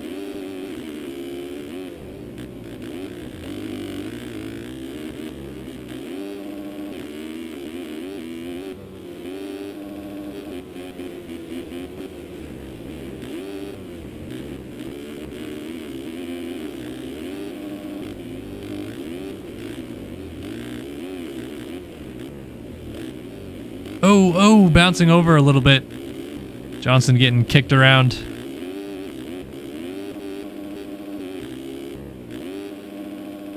Scrub diddly dub. Back and forth. Pablo Vial holding steady against the challenge of the 51 though. Doesn't care what color the plates are on that bike behind him. He is here to race. Looking solid doing it. All right, 18 minutes have come and gone. Let's give you guys a quick top 20 rundown and see where everybody's at here at this stage of the race, just past the halfway point. Alexis Leclerc on the Panini Motorsports number 7 is out front here at Millville in 450 motor number 1. Jacob Hubbard, Phil's Underground RC number 78, sits in 2nd. Tyler Lang on the Phil's Ski and Snowboard Underground RC number 1 sits in 3rd. 4th, another Phil's Ski and Snowboard Underground RC machine. It's the 9 of Braden Carter. 5th, it's the Yogi Designs 137 of Pablo Vial. Jason Johnson's Covenant number 51 machine coming through in 6th right now. 7th place for John Heilman, the SwapMotoLive.com number 44. 8th for Braden Castellaneta on the Underground RC Phil's Ski and Snowboard number 26. 9th for Nick Sellen, Panini Motorsports number 97. And 10th for Jeff Cooper on the Yogi Designs number 117. 11th place right behind him, Adam Holm on the Aspect Visual number 17. 12th for Chase Blakely on the BPC number 21. 13th for Austin Bear, Yogi Designs number 70. 14th for Blake O'Brien, right there on the 167 ride. 15th for Caleb Hall, Underground RC and Phil's Ski and Snowboard number 33. 17th, I guess this is, for Nathan Prin, District Designs number 12. Excuse me, it's 16th for Prin. Ethan Parks, 147. SYS Racing Heckman Productions ride in 17th. 18th for Daniel Mills on the Jack Daniels Racing number 15. 19th for Reno Brennan on the number 0, aka the number 422 Wildside Designs ride. And 20th, Devin Davis, Yogi Designs number 31. That rounds out the top 20 positions here at the halfway point of 450 Moto 1 at Spring Creek. Back to Leclerc out front as we crest past the 20-minute mark. So 10 minutes and 2 laps still left to go. Leclerc in cruise control at the front of this field with a 19.1 second lead on Jacob Hubbard behind him. And I don't believe Leclerc nor Hubbard have crashed once this moto, so that gap is strictly pace-wise. Leclerc has been pulling second or two a lap on Hubbard, and from the beginning of the race till now has just put that 18 to 19 second gap between himself and the 78. They're separated by the Millville Sand Whoops, and it looks like, unless some late crashing happens, Leclerc has got this thing pretty sewed up in the final third of the race. Tyler Lang now enters the Sand Whoops, and Johnson has just moved into fourth place. He has gotten around Braden Carter, and the 51 has been storming forward here.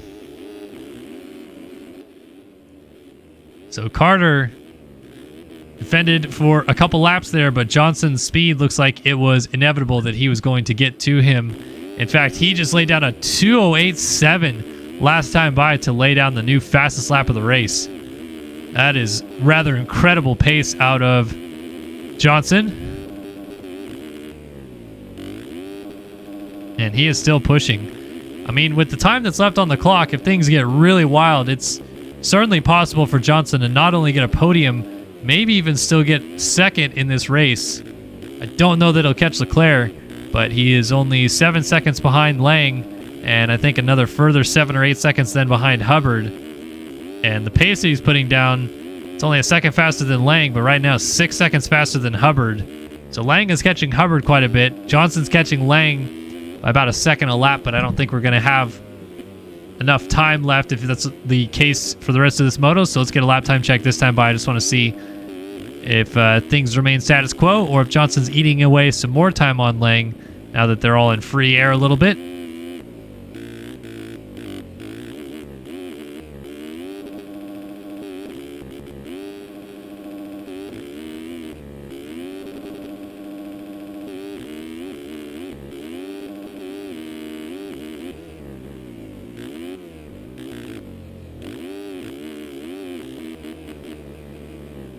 Oh, Johnson pushed the rut at the bottom of the hill before the finish line jump, and he is down and off the bike. He is still going to, looks like, rather easily pick it up in fourth. So Carter must have gone down as well to open up the gap, but now Johnson has quite a bit more work to do to catch all these guys on time alone. 23-second lead for Leclerc. 7 seconds behind Hubbard now is Lang, and he is certainly coming, trying to get there if he can. Go back a little further. We find ourselves a battle for 8th spot. Chase Blakely and Braden Castellaneta, as Nathan Prynne has now snuck into the top 10 late in 450 Moto 1 here. But Blakely and Castellaneta still going at it for 8th position here. A couple guys that have had some up and down rides so far in 2022 and would certainly like to be a little bit more consistent, I think.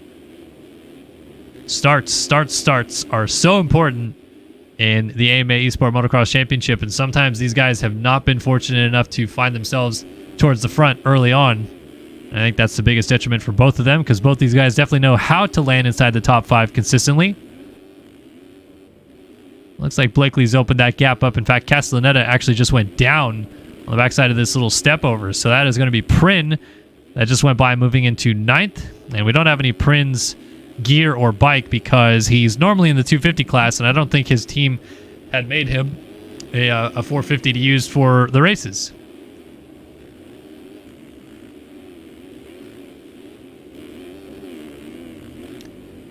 Now, the battle that has been brewing for some time is finally just about to come to fruition, as Hubbard has Lang right behind him. 2:10.5 versus a 2:14.3. I just think that's Hubbard's pace of comfort right now.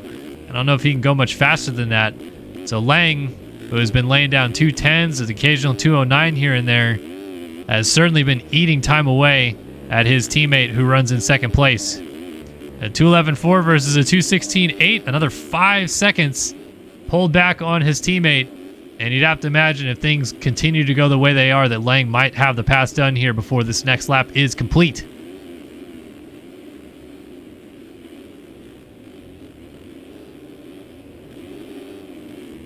Try this outside line, square back to the inside a little bit.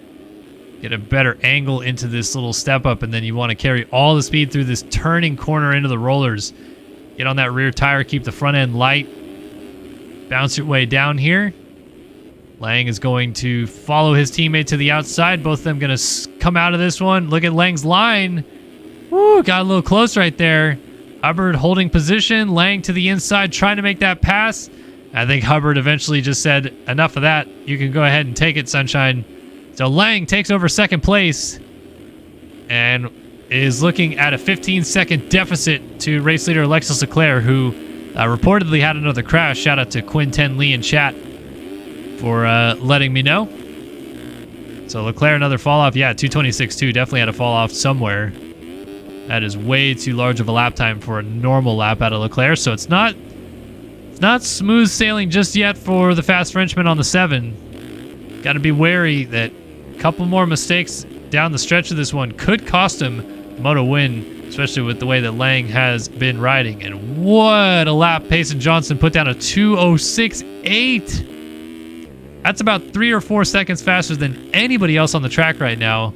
And it's also about 2 seconds faster than anybody else's fastest lap on the track here in this moto. So Johnson is absolutely flying right now around this track, trying maybe against hope to get back into a podium position, especially if he's pushing this hard. He might go down again. See if he's going to follow up the lap that he put down with yet another ridiculous one right here.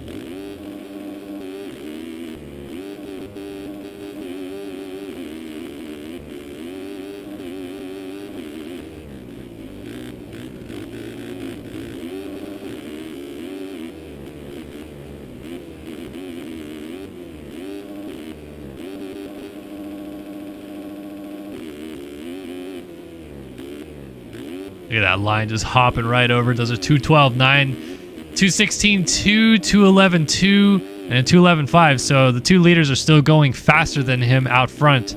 But certainly Johnson is laying down quite the blistering pace. So Lang, 4/10 faster than Leclerc last time by. And really what we need to keep an eye on here is that gap. It's 14.8 seconds, which obviously sounds like a pretty big lead, something that might be a little bit too hard to actually catch up and pass Leclerc. But as we've mentioned with fall-off crashes in this game, if Lang could get this thing down to 12 seconds, 11 seconds, even under that, you're getting into the range where it just takes one big fall-off crash for Leclerc out of the lead for Lang to get right there and close up and maybe even take the lead. So for Lang, that's probably why he is pushing the pace as he is late in this moto, to try to get this gap close enough that if Leclerc does have that big mistake down the stretch, he is there to pounce on the opportunity. We'll say, though, that based on what I'm looking at for timing and scoring, I think we're coming to 3 laps to go this time by. I don't believe there's going to be a way that Leclerc can get back to the flag. In fact, I know there's not a way Leclerc gets back to the flag before time expires after he comes through this time by. So going to come through with time still on the clock this time, but this will be the last time that it happens in this moto, as this will be 3 to go. The 2-lap board will be displayed the time after that, because we have a minute and a little bit over a minute and a half on the clock. And unless Leclerc runs literally the greatest lap in MX Simulator history, he's not going to go under a minute and a half until we get back to the flag. So 3 to go. Lang is still absolutely charging, though. It looks like Leclerc's got it down. Did a 1:11.3 that time by. Lang going to throw up a 1:12.7, or 2:12.7. Sorry, I keep saying 1. But it's a 2:12.7. Hubbard 2:15.3. Oh, just as Johnson was coming to the line, we're going to see what he was able to throw down right there. He goes down again. So we're still looking at possibly a 4th place finish here for Johnson, unless, Hubbard would kind of have to really throw this thing away down the stretch for Johnson to get by in a 3-lap time frame, down by 14 seconds. But you never know. He has been running lap times that are 4 or 5 seconds a lap faster than everybody, so it's possible that he catches him on raw speed, but I don't feel that it's likely.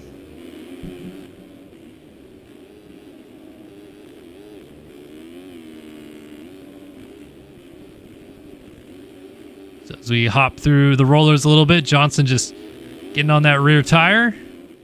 Oh, that was Hubbard off the track. That was Hubbard off the track to the right side, maybe even in Spring Creek, and then Johnson slides out coming out of the exit into the rollers. So we have got ourselves a little bit of a battle for 3rd late in this one. Lang well gone away from Hubbard now. I don't know what happened that Hubbard went down and lost so much time. That was a weird spot to crash as well.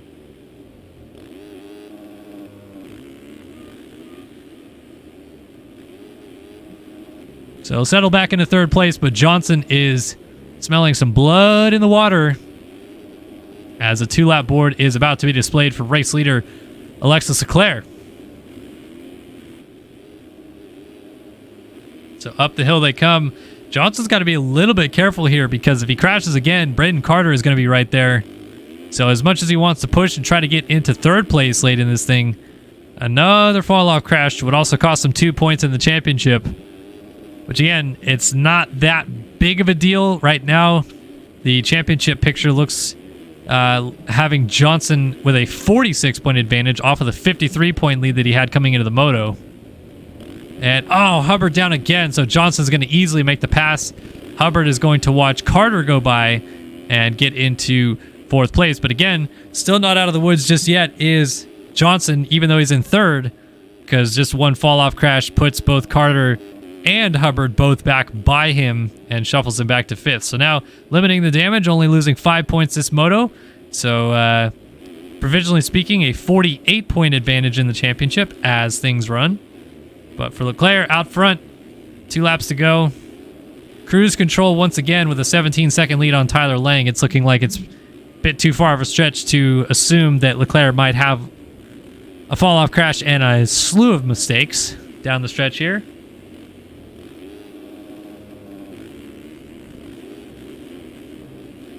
So just putting it in cruise control a little bit is the 7. Trying to put his laps together here late in this one. Wow, Adam Holm drifted all the way back to 18th. I saw him just getting lapped. Kind of surprised to see him getting lapped, but struggling a little bit there is the 17 machine.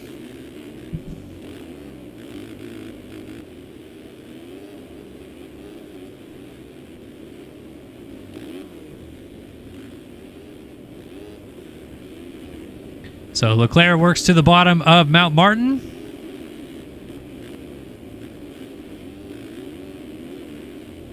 Just hopping through the rollers a little bit, trying to time things up. Again, this is starting to look a little bit like the old Leclerc, which for us fans at home watching is going to be good down the stretch to watch him try to chip away at that championship lead that Johnson has built out.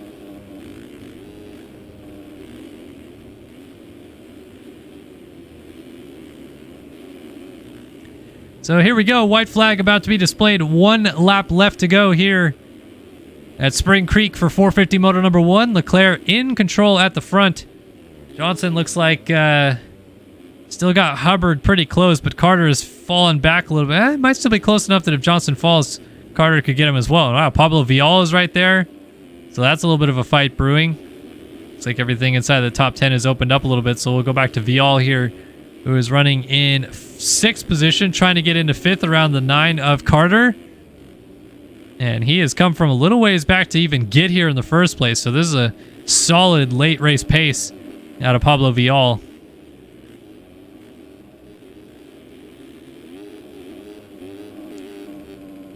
Up to the top of the hill before the finish line jump. And down again. Sounds like somebody was down. Who was that? That was Payson Johnson just picking it up again from a crash. So Hubbard has gone by. And again, as Vial getting around Carter, we just have to be wary with Johnson. He goes down again. Both those guys will get by. He'll be shuffled all the way back to 6th place, which will be a loss of 10 points in the championship as Carter and Vial absolutely going for it. Coming down through the first couple of corners there.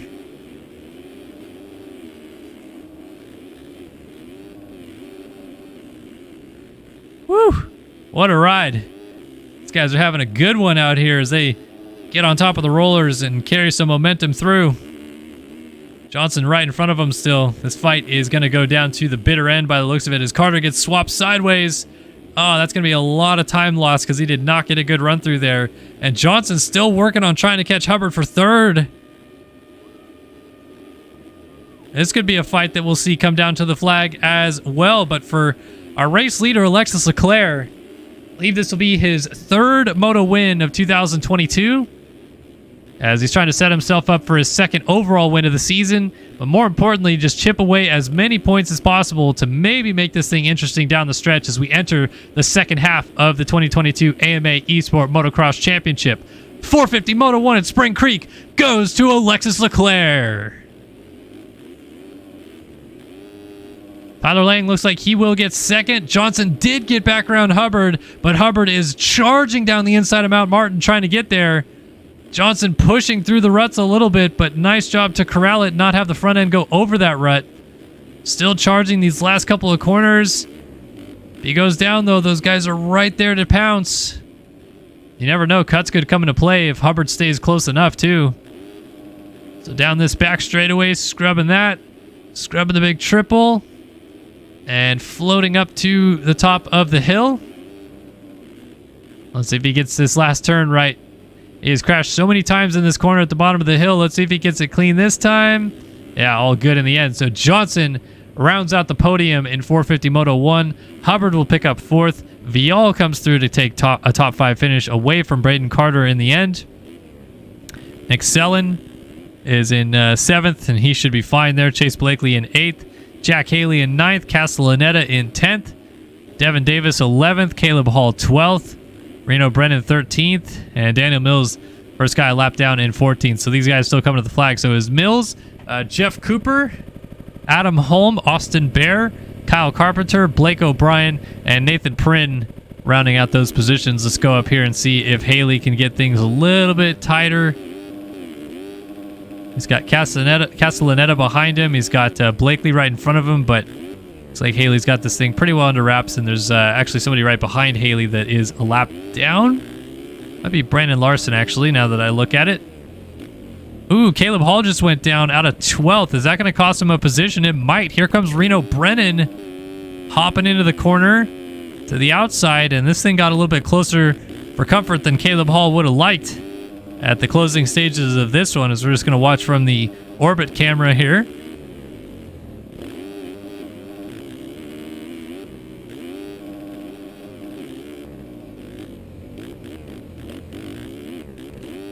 And it looks like Brennan's going to go down.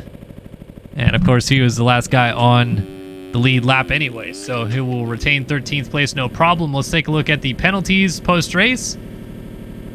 As Brennan crosses the line and cuts her in. Oh, Hubbard leapfrogs Johnson for 3rd. So that is another 2 points lost for Johnson in the championship fight. So 7 points go the way of Leclerc for this one.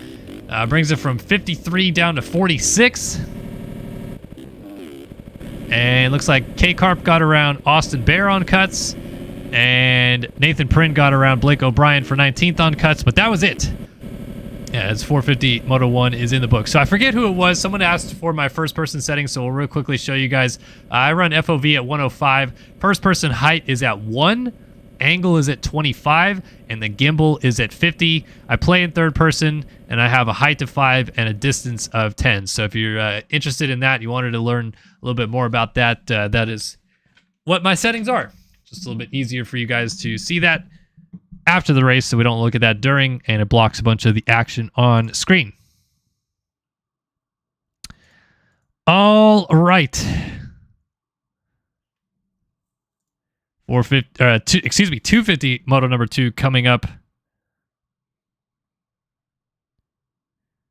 as we get loaded back into the gate here in just a moment.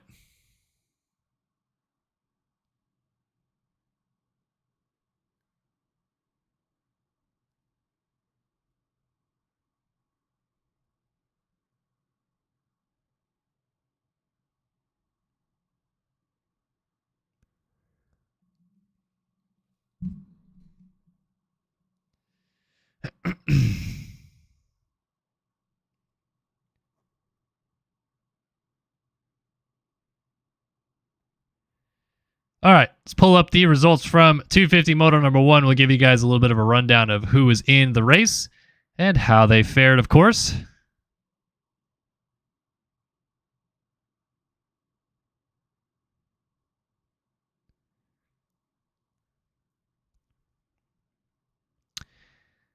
All righty, ladies and gentlemen, boys and girls, remember, 250 Moto number 1, we had a first-time winner way back when. Braden Tharp won a moto for the first time in his career, as he took the dub here in 250 Moto number 1. Johan Bordeaux was second. Maxime Van Der Beek was third. Cade Matherly fourth.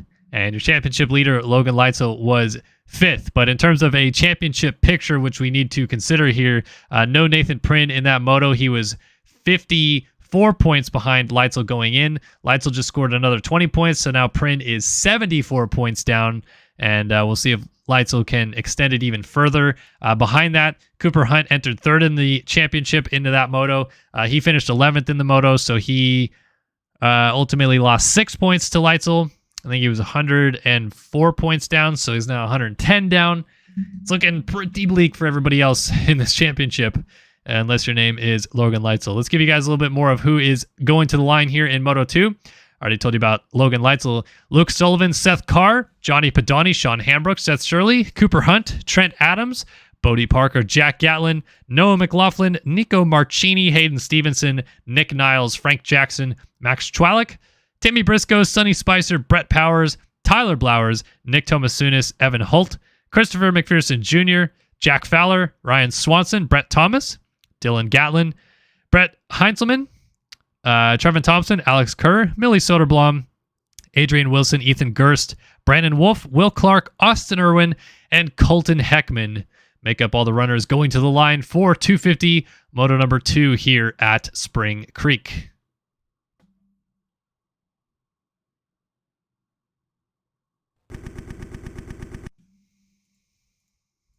All right, let's load back in and get you guys revved up and ready to go for 250 Moto number 2. We're going to decide some overall winners. We might have a first-time winner.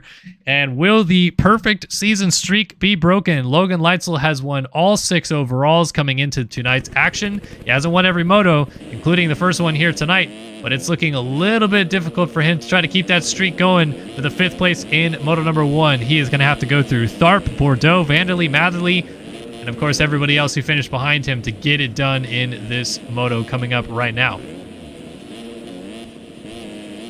Start will be critical. We'll see if he's able to come through in this one with a better start, or will Braden Tharp win his first career overall in the AMA Esport Motocross Championship competition.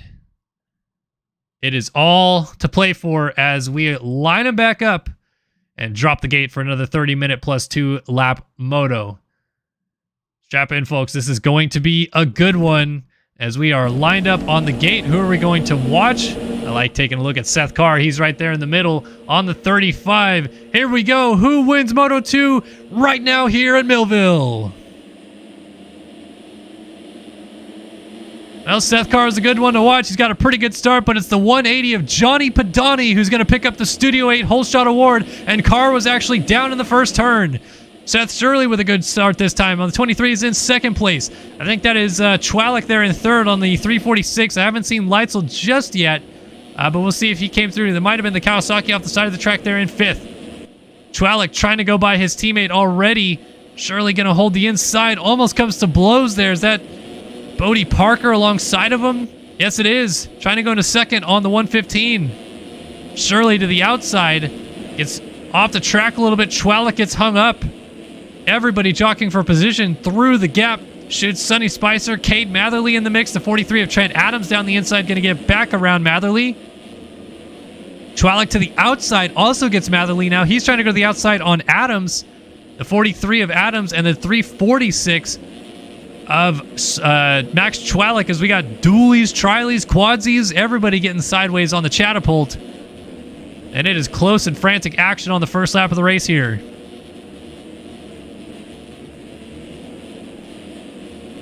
Adams to the inside, trying to get Sonny Spicer. They're going to go 3 wide up Mount Martin. Who gets the run? Chwalik looks like he's got a better drive as Adams comes up short. And Matherly's just trying to get that rear tire planted to get to Spicer as he goes around Adams. Oh, Spicer. Whoa! Cade Matherly got tossed. Where'd he go?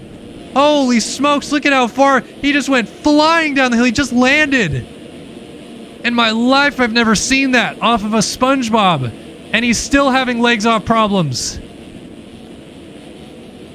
Can he finally get it righted? That was a total glitch in the game that just completely screwed Matherly out of a good start in this one. He's It's going to get on alongside of Timmy Briscoe for dead last, which right now, oh, he's invisible too, so he just got dragged to the ground. Matherly's in dead last.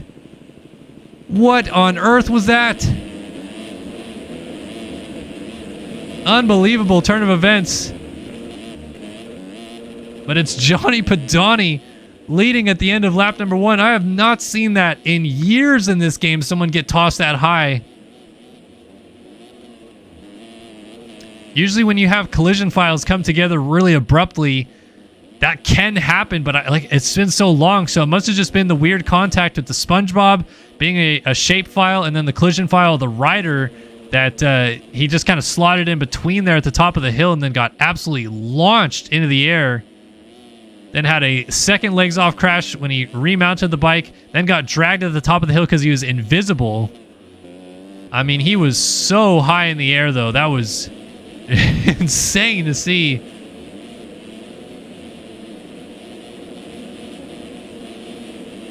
So Padani leads around the field here. On to lap number 2. It's Bodie Parker in second place with Max Chwalik right behind him. Chwalik trying to pull up alongside of Bodie Parker. Chwalik was so good early on in the first 250 moto, eventually faded all the way back to 20th, when at one point he was even battling for the race lead. Oh, man, the scrub down the bottom of the hill there. Launch back up, but Chwalik has to not go for the uphill triple. Might actually work out in his favor because he offsets the rollers to the inside of Bodie Parker. What a pass. I've seen nobody make the double on that work all night long, but Chwalik just made it work to make a pass.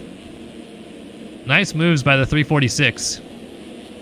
So Sullivan now settles back into 4th place, and his teammate Leitzel right behind him in 5th. These guys have all had a bit of a second heart with their gear in between motos. They're running all black stuff in the first moto, and now they've all jumped over to some pretty vibrant red stuff. Leitzel a much better start this time around. I have no idea where the overalls stand right now, but Donnie with an 8-1 might be in position to win the overall as it runs. You got Luke Sullivan on a 6-4, Leitzel on a 5-5. 8-1 would beat that. So, wow, Johnny Padani early in this thing, looking at his first moto win and overall win, but we still got a lot of racing left to go here. And I have a feeling these overalls are going to be pretty upside down and topsy-turvy as Leitzel shoots into 4th place around his teammate Sullivan. Then you got Maxime Vanderbeek. He was 3rd in the first moto. He is into 6th place right now. So he also is in a pretty good position early in this one. Trent Adams 7th, McLaughlin 8th, Tomasunis 9th, and Nick Niles rounding out the top 10 as here comes a host of other guys. You got Seth Carr, the 119, and Brandon Wolf. You got Brett Powers, a.k.a. Donut MX, Wildside Designs number 40, also in the mix.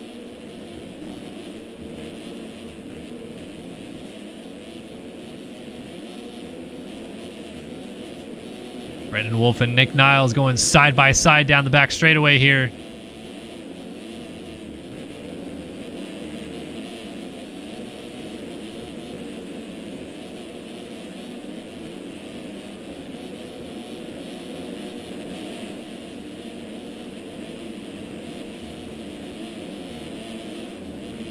Oh, who's that down? That is Nick Tomasunis. Oh, and Brett Powers hits him. Oh, and then the 60 there, Nico Marchini also hits him as a flow of other riders go funneling by. There is Jack Gatlin. Where is Moto 1 winner Braden Tharp? Here he is, coming in there right behind Hayden Stevenson on the 312. Tharp is in 20 seconds. So a couple guys that were really strong in the first moto, Tharp and Matherly, having awful starts to their second moto right now. And a lot of work to do. We'll see what Tharp can manage from a bad start this time. Tharp might be having a day similar to what I had at Budds Creek in 2014 when I won the first 450 moto and got 13th in the second moto. That was dismal end of the day. At the top of the hill, Tharp trying to get to the inside and some riders down. So he'll come to a dead stop. We have a change for the lead, and we do. Max Chwalik has taken it over.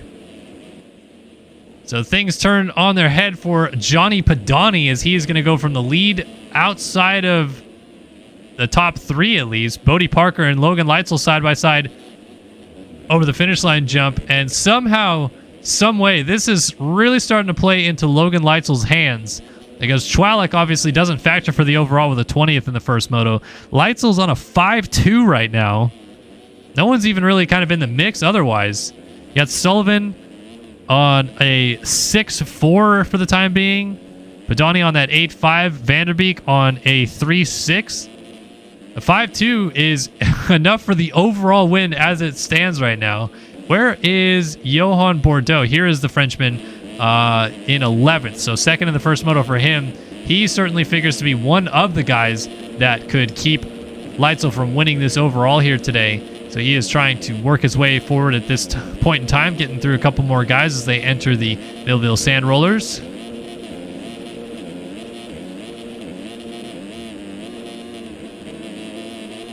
Ooh, front end. Oh, Bordeaux down. Down and off the side of the track, and that was surely getting cross-jumped by Cooper Hunt just ahead of him. Things still not really fall in the way of anybody that had a good first moto, which is obviously only helping the case for Logan Leitzel to get this overall win. So we'll finally go back and see where Cade Matherly is. He is now in 24th, so he's made 7 passes after his ridiculous soiree at the beginning of this race. And honestly, to a degree, if you're Matherly at this point, you'd obviously be frustrated with the situation, but then you'd, in hindsight, maybe think about it a little bit further and just be happy that you're in the moto still, because there is ample opportunity in that situation for his game to crash. If we think about Johan Bordeaux, for example, his game actually crashed in the first corner of the Hangtown National earlier this year when he and another rider came together. They both hit a pile of tough blocks at the same time, and both of their games crashed simultaneously. So that is the exact same situation that could have happened to Matherly, gotten pinched between the SpongeBob, and instead of crashing his game, it just launched him 200 feet into the air. But obviously not ideal. You don't want that to happen to you. But again, maybe count your lucky stars a little bit that it couldn't, that it didn't crash your game, and you still have a chance to make some good points in this moto. So back to the front. Max Chwalik through the rollers here at the back of the track, looking smooth and silky. And man, oh man, if he could have somehow pulled together the first moto a little bit better than whatever ended up happening, is he's down. Wow, Chwalik, just as we start talking about him, lays it down in the sand rollers. Here comes Logan Leitzel trying to take the race lead, and he will. Leitzel to the front here at Millville. What a turnaround moto this is already turning out to be for the 16 machine. Trying to get yet another overall win. And a moto win as well.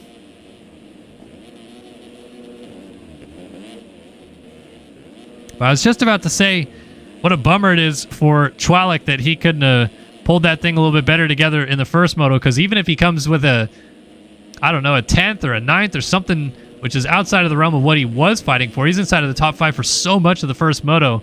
But if he could have salvaged 9th or 10th, at least trying to, battle for the lead in this second moto, or battle for, being in second place or whatever, would give him an opportunity to podium overall here today. But there's almost no chance of that with a 20th place in the first moto. You would have to be well out of line to still get on the box there.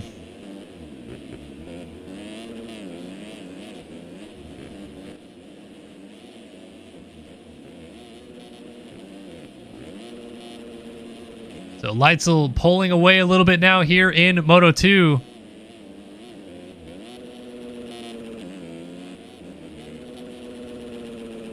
As Chwalik settles back into second, Padani in third, and Vanderbeek in fourth with Trent Adams in fifth. I personally, I'd love to see the foreign flavor in this 250 division. Obviously, we have the fast Frenchmen like Johan Bordeaux and Nathan Prin, who we have seen for many years competing at the front. But we have some new faces, so I think Chwalik, I believe, is Polish. Good to see him out here. You got Vanderbeek, who is Belgian, Johnny Padani from Hungary, and Sean Hambrook, who is Australian. These guys are just all over the place, mixed in with all the regular Americans that we normally see in this series. And it's just cool to see because, of course, all these guys are playing in various different parts of the world. Now we know Padani, who is Hungarian, is actually living in Ireland right now, but Chwalik, Polish, probably playing in Poland right now. Hambrook, Australian, also playing in Australia, competing against these Americans. And that's the beauty of the MX Simulator professional scene, is you have so many different walks of life that are all just motocross fans coming together and competing at the highest level in this game. Oh man, that was a wild ride there for Vanderbeek. Almost gets into Adams, and instead Sullivan goes down on his back tire, so Parker gonna go by. Got the 13 of Cooper Hunt taking some rather interesting lines right there.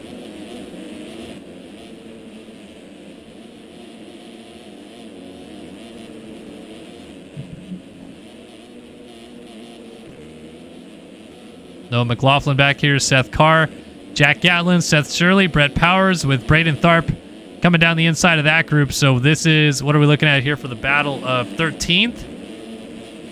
So Tharp still has ample opportunity here to make his way forward, get inside of the top 10, and at least podium overall on the day. But obviously with Leitzel leading, he needs to get inside of the top 5 to hope for an overall victory, which is pretty far away.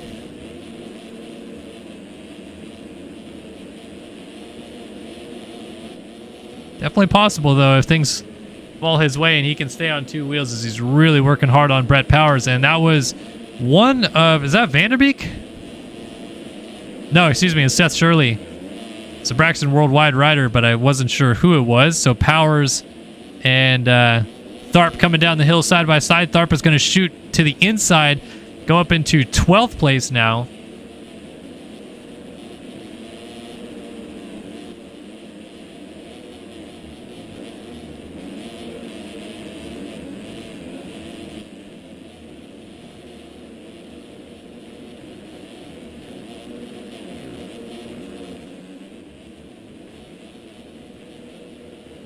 So Tharp continuing to try to march forward and hope, maybe against hope, that things really get crazy ahead of him. I mean, they might, though. You got battles like Sullivan and Hunt throwing it in on each other. They're still going to be fighting all the way down this straightaway. No room in it between those two in a battle for 7th. And again, if Tharp can just get to 4th place, a 1-4 beats Leitzel's 5-1. There's nothing Leitzel can do. He could win by 3 laps, wouldn't matter. Tharp would still win the overall with the 1-4. So that is what is at play for him. And he's got to come from so far back to do it. Of course, Cade Matherly, he's also coming from way back. He's now up to 18th.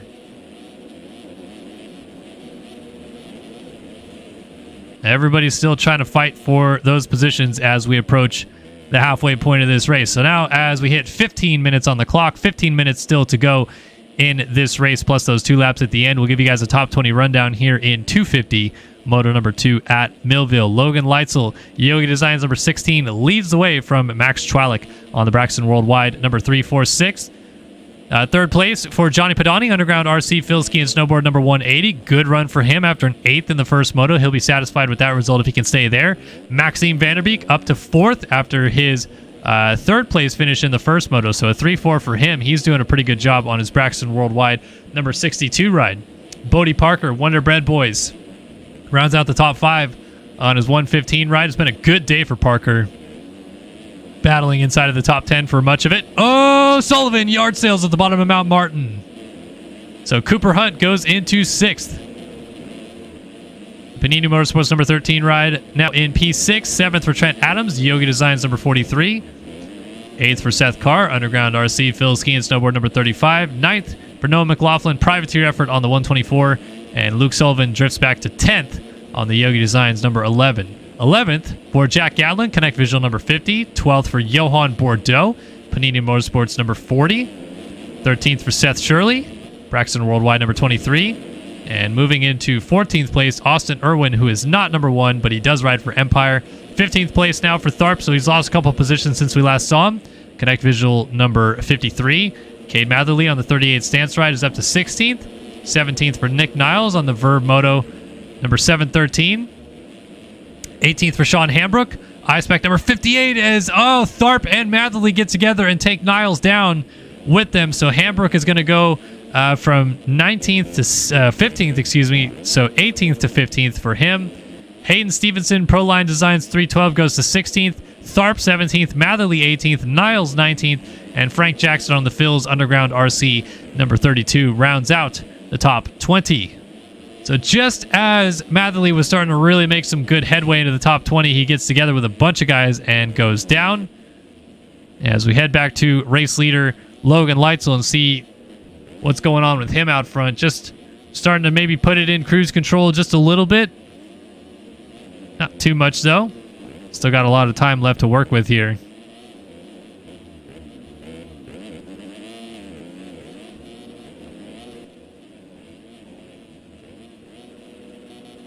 .12.5 minutes plus 2 laps still on the clock as Leitzel whips it down the back straightaway. Oh, Chwalek just went down in second. He's going to pick it up and now sits about 12 seconds behind Leitzel, but didn't lose a spot to Padani. Well, now he's going to lose the spot to Padani. This is exactly the same story Chwalek had in the first moto. He ran up front forever and then just started throwing it away late in the moto. I'm not sure if he's doing it on purpose or what, but it is really getting sideways for him as Padani shoots into second place.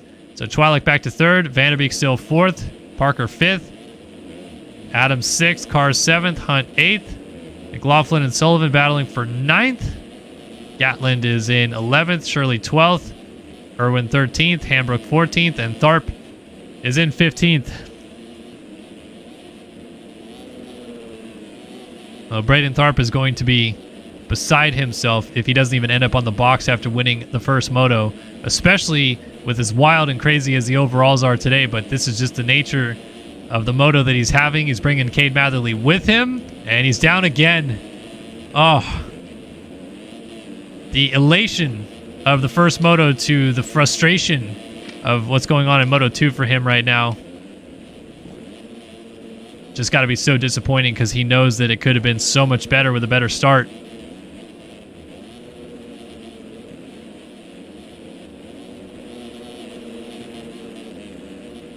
So Jackson went by, as did Nick Niles, and then we also see Johan Bordeaux back here with Cade Matherly. These are two guys, Bordeaux who finished second in the first moto, Matherly who finished fourth, who I think both assumed they factored in for the overalls here today.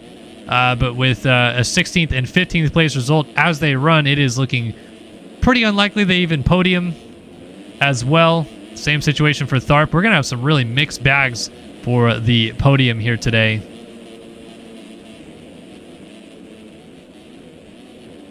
These two are starting to catch Jack Gatlin a little bit, so still some positions to be made, but much less opportunities later in the moto as the field gets kind of spread out.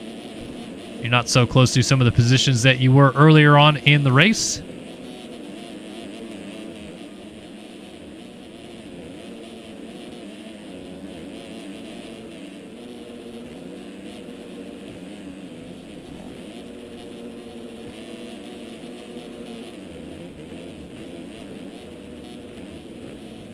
Oh, and Gatlin goes down in front of him, so that's an easy spot for both of them as they continue to race each other. Now in 14th and 15th. Whoa, three-rider train coming down the hill here. That is Adams yard sailing, and McLaughlin getting pushed out by Seth Carr. And then Sullivan, he's upside down as well. So these guys are starting to crash their way backwards a little bit more. That's going to open up a few more opportunities for Matherly and Bordeaux to try to get some passes. But even if you're Tharp, you still have to get to Vanderbeek, who is in fourth, and Tharp is definitely not anywhere close to Vanderbeek right now with 10 minutes and 2 laps left to go.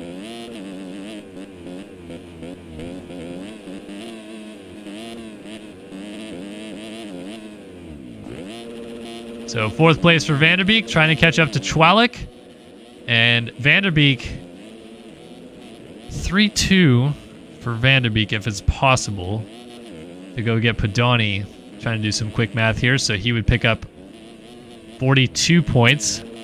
A 5-1 as Chwalek goes down. So Vanderbeek's going to go to third. So right now, Maxime Vanderbeek is on 40 points overall on the day.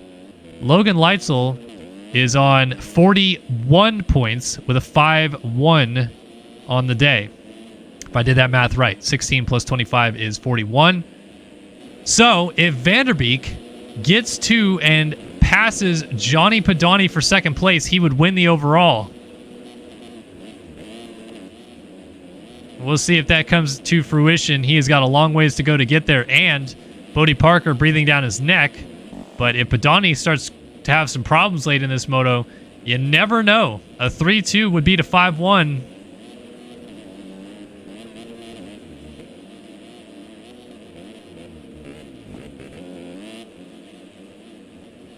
And Logan Leitzel pretty much in cruise control out front. We got a request to see a first-person lap with him, so we'll do it because he's just crossing the line right now. We'll see how he's attacking this track, putting down his 13.2s, his 2.11.8s.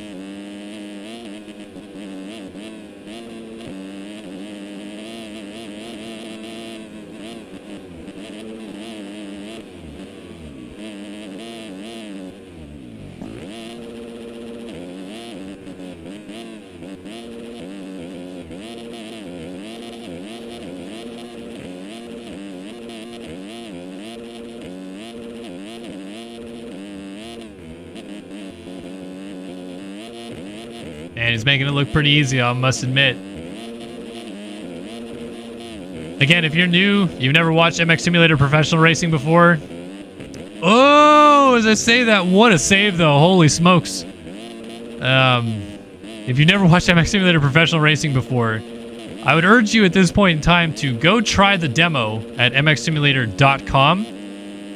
And just try the demo out. It's free to play. It's not the full game or anything like that. You're not going to see all these crazy national tracks or factory-looking bike and gear or anything like that. You're going to have some pretty basic-looking bikes and some pretty basic-looking tracks.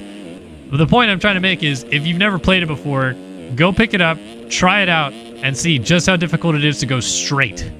To go straight and then try to lean over for a turn and then lean it back up out of a turn or something along those lines. It is a very, very tough game to learn. An even tougher game to master, and the way in which Logan Leitzel is riding around this racetrack right now, there are only a handful of people in the world that can go as fast as he's going, and it's pretty incredible to watch.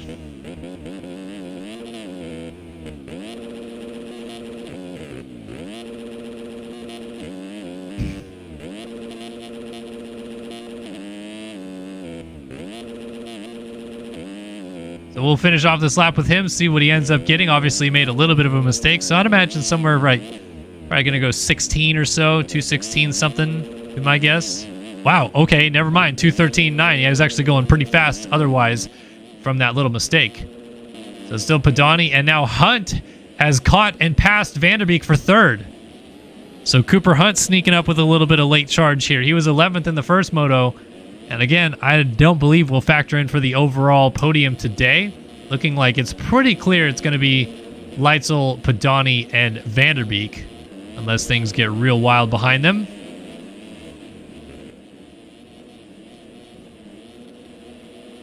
But a Padani with 8.2 right now, definitely going to beat Tharp's 1 whatever, because he is not, what is he, 15th? Yeah, 1:15 does not beat an 8.2.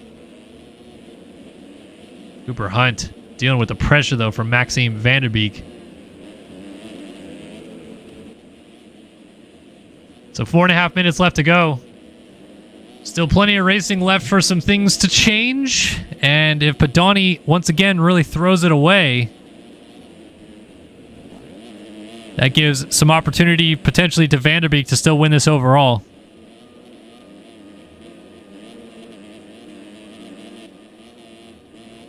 Cooper Hunt looks like he has got the better of Vanderbeek for the time being. And Padani is pretty much riding all by himself, as is Logan Leitzel out front. So battle for third is really kind of the closest one, at least inside of the top 5. Seth Carr in 5th. Parker has slipped back to 6th. Sullivan is 7th. Chwalik all the way down to 8th now. Noah McLaughlin 9th. And Trent Adams rounds out the top 10 with Seth Shirley hot on his heels. And Cade Matherly has come from quite literally dead last to knocking on the door for a top 10. So, I mean, you got to give credit where credit is due. Matherly has come storming through the field after maybe the most unfortunate situation we've seen in recent memory. So weird. I haven't seen that one in a long time.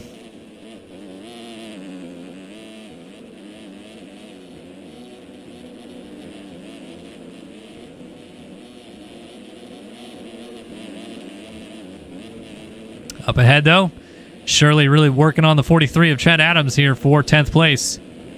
Dooley's on the catapult.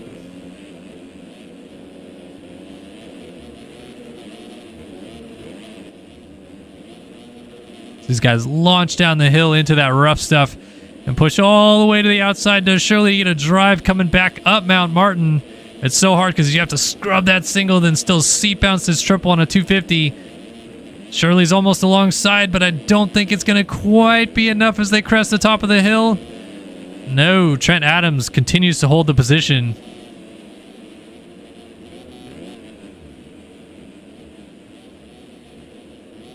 Down the hill, they continue to funnel.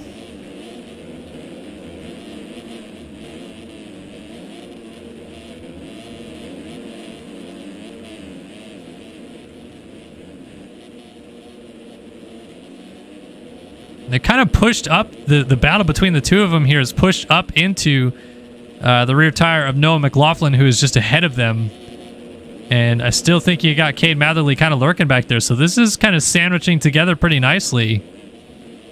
Ooh, Trent Adams got kicked a little sideways. Shirley thought about going to the inside of the bottom of the hill, but then thought better of it. Now he's going to pull up alongside on the finish line, jump to the outside of Adams. And is going to get the position finally taken away from the 43, and just as he does, he goes down. Adams hits him. They both go down together. Cade Matherly says, "Thank you very much. I will go inside the top 10." And after all that work of fighting each other, they're just going to get passed by Hambrook. You got Bordeaux right there as well. So the fight continues, but now it's not for a top 10. It's for 13th by the looks of it, 12th. They're still absolutely just going at it.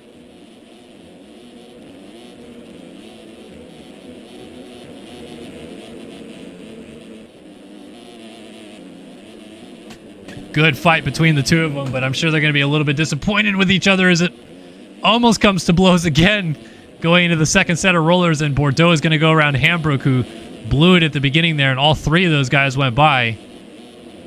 This is a good fight, though, even though they crashed and then they picked up and continued fighting in the same manner. Dualies over this big triple to the top of the hill.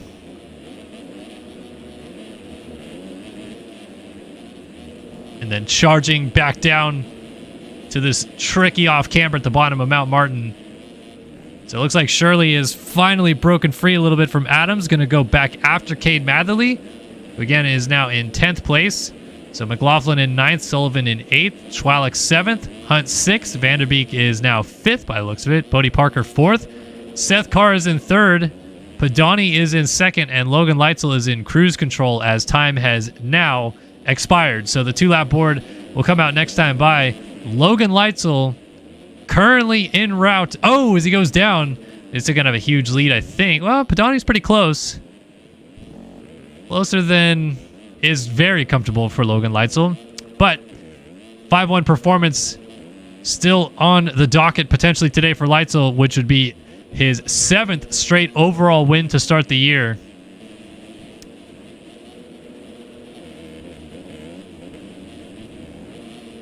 Pretty remarkable season that Logan Leitzel's putting together here. And as it runs right now, he would leave Millville with a 99-point lead in the championship. He is only 1 point away at that point from having a 2 full race distance lead in the championship, which means he could theoretically wrap it up at Budds Creek 3 rounds early and go into Ironman and Fox Raceway 2 for those final 2 rounds with all the pressure off his shoulders. Could just have some fun with it.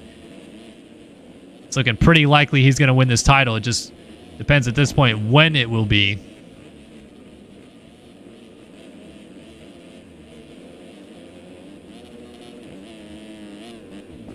Ooh, Padani cutting across the track a little bit right there. He has been really solid in this second moto, though, after ripping the whole shot.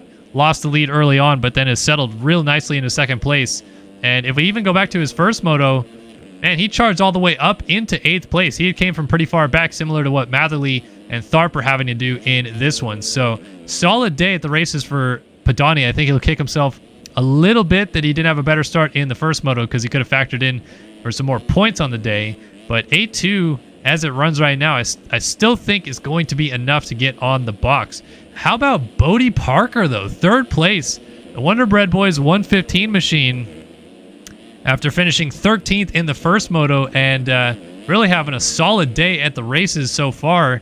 Now he's having maybe his best race of the year as he puts in a third place ride right now in moto number 2. He's going to jump off the track, lose a little bit of time, but going to come to the 2-lap board here in a few turns. He's got Seth Carr and Max Chwalik right behind him, so good on Chwalik to kind of regroup after some of those mistakes. He had faded outside of the top 5, but he is right back onto Seth Carr now for 4th place, and the battle looks like it is about to commence. And I think Bodie Parker just picked it up from a crash, so this might turn into a battle for 3rd before long, as Chwalik scrubs over the finish line jump, trying to get the drive to the inside on Seth Carr into the next corner. They almost make contact, but Chwalik is going to get the pass done with a nice inside move. Not sure if there was maybe a little bit of lag involved as Carr goes flipping down the track. And going to pick it back up, still in 5th place. So that just shows the gap back to Maxime Vanderbeek now, who's going to come through in 6th. Got Shirley 7th, Matherly all the way up to 8th. Could maybe feel a top 5 out in this one, which would be remarkable given the situation that he had at the start of this moto. He has gotten around Luke Sullivan. He is closing on Seth Shirley by the looks of it. And this little freight train right here is still trying to work their way forward. They got 3 riders behind them, pretty much nose to tail. So this is Shirley, Matherly, Sullivan, 7th, 8th, and 9th. Bordeaux, McLaughlin, and Hunt, 10th, 11th, 12th, right behind them. Also in a bit of a freight train. And poor old Braden Tharp still down in 15th, our Moto 1 winner, not having a good time in Moto 2 as Shirley goes off the inside, and that is going to be Matherly into 7th. How on earth Cade Matherly might actually end up inside of the top 5 in this moto. And if we have time before the start of 450 Moto 2, we can maybe show you guys what happened to Cade Matherly if you missed it, but it was quite a wild ride. Video game glitch sent him 200 feet in the air at the top of Mount Martin, and he landed halfway down the hill, fell off the bike again, picked it back up, was still invisible. So then when last place at the time, Timmy Briscoe, got to him, he just went right through him and put Matherly back on the ground. So he was dead last, 10 seconds behind last place at a certain point in this moto. Now he's up to 7th and still could maybe end up inside of the top 5, but he's got Sullivan and Shirley breathing down his neck. The white flag is out, by the way. Logan Leitzel has taken the white flag as the race leader and could be on his way to his 7th straight overall victory as things run. Chwalik trying to close back up on Bodie Parker. Donnie pretty close to Logan Leitzel. This is not out of the woods just yet.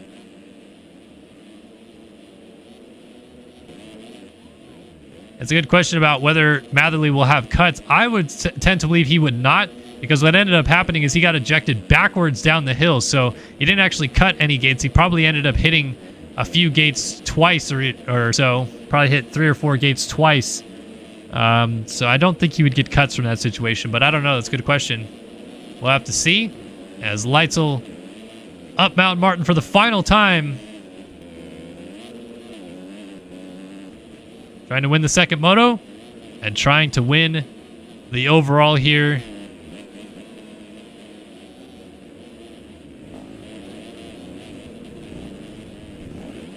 Johnny Padani is hanging close, though. You never know. Oh, as Tyler Blowers makes it close, and Leitzel actually runs into a SpongeBob. Riders down in the corner. Padani's going to get pretty close here. That is certainly a cut timing gate for Leitzel. He's getting a little bit wayward here. Throws it sideways, trying to hold on to the lead. Tyler Blowers still not quite conceding position just yet, and they almost come together. That is a lapped rider, making life very difficult for Logan Leitzel, but he's going to come down the hill one more time. Final corner. Logan Leitzel wins Moto 2 and the overall here at Spring Creek. 2.5 seconds down at the line was Johnny Padani. So maybe, just maybe, cuts come into play for that moto win. Maxime Vanderbeek is going to get back into 4th place. How about Bodie Parker, though, with a 3rd place ride? Best result of the season so far for the 115, and he has got to be feeling himself after that one. That is going to be really cool to see. So real quick math, Logan Leitzel 16 in the first moto, 25 in the second moto, 41 points overall.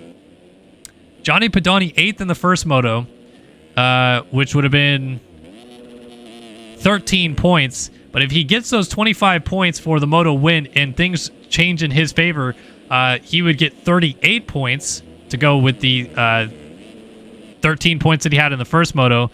If Logan Leitzel drops to second on penalties, he would tie Pedani on 38 points, but Pedani with the second moto win would win the overall. So that is what is at stake if those penalties applied after the race affect Logan Leitzel that negatively. So Sullivan ends up in 5th, Carr 6th, Shirley 7th. Bordeaux climbs all the way back to 8th. He just went 2-8, so he just tied Johnny Pedani right there. Trent Adams will get 9th, and Matherly, despite getting to 7th at one point, will round out the top 10. Cooper Hunt 11th, Sean Hambrook 12th. Noah McLaughlin 13th. Braden Tharp ends up 14th after winning the first moto. Just going to miss the podium overall today by the looks of it. Max Chwalik 15th. Jack Gatlin 16th, Frank Jackson 17th, Austin Irwin 18th, and Brett Powers, the last guy in the lead lap, in 19th. Tyler Blowers was trying to hold on for the final points bank position right there in 20th, which is why it looks like he was racing Leitzel there pretty hard at the end. But Leitzel has won the moto. What we're waiting and what hangs in the balance here is Johnny Pedani. First moto win and overall win could go his way if Leitzel had enough cuts, which is penalties that will be applied post-race for cutting the racetrack too many times. Let's see. One rider across the line. Oh, and he misses out 1.5 seconds in the end. Leitzel had a second of cuts, but it wasn't enough, so Pedani settles for second in the moto. 8-2 would get him. Let's see, Vanderbeek went 3-4. I think that 3-4 is going to be good enough for second, and an 8-2 out of Pedani will be good enough for third overall. He's going to tie Bordeaux on points for the day. But will end up third overall. So a podium for Pedani could have been an overall win. So close at the flag. 1.5 seconds was the gap at the end of it. Obviously, the big loser in all this, though, unfortunately, Braden Tharp, after winning the first moto, wow, gets 13th. So, hey, Braden Tharp, congratulations on the Kellen Brower Award. Literally the first moto and only moto I ever won in my professional career. Won the first moto at Budds Creek in 2014. And got 13th in the second moto. So Braden Tharp just did a 113 as well here after winning his first career moto. That is oddly coincidental, but feel bad for him because obviously you'd like to be on the box with a moto win. But just like me in 2014, he's going to miss the box with that 13th place in the second moto. And that is 250, moto number 2 done here at Spring Creek. All right. 450 moto number 2, the final moto of the day, is about to get underway as we're going to load them on the gate. And Logan Leitzel has just won his 7th straight overall victory to start the season, extending his championship lead out to 99 points on Nathan Prynne. All right. So in 450 moto number 1, it was Alexis Leclerc taking the win from Tyler Lang. Jacob Hubbard, the championship leader Payson Johnson, ended up 4th, and Pablo Vial rounded out the top 5.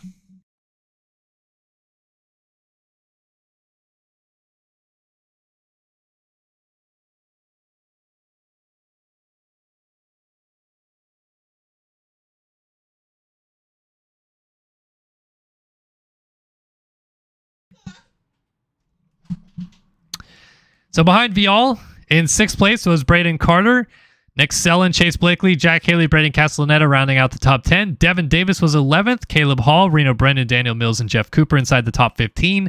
Adam Holm was 16th from Kyle Carpenter, Austin Bear, Nathan Prynne, and Blake O'Brien rounding out the top 20. Anthony Pachone, Ethan Parks, Ashton Rakowski, Brandon Larson, Dylan Adams, Aaron Rockefeller, Zach Fisher, Chris Post, Jack Mark, Caden Speck, Trevor Spencer, Dylan Cavacuti, John Heilman, Caden Gross, Matthew Grist, Peter Like, and Roy Mitchell was your running order in 450 moto number 1.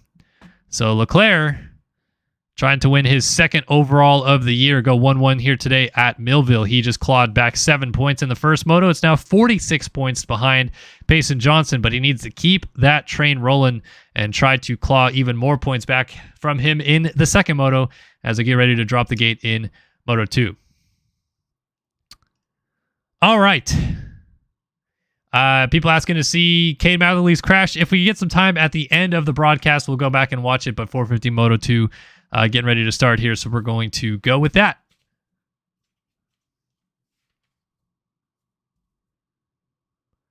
Just about getting loaded in. Takes a little bit of time to load all of these bikes and the gear, and everybody using scram files these days, which obviously takes quite a bit of a load on the old computer.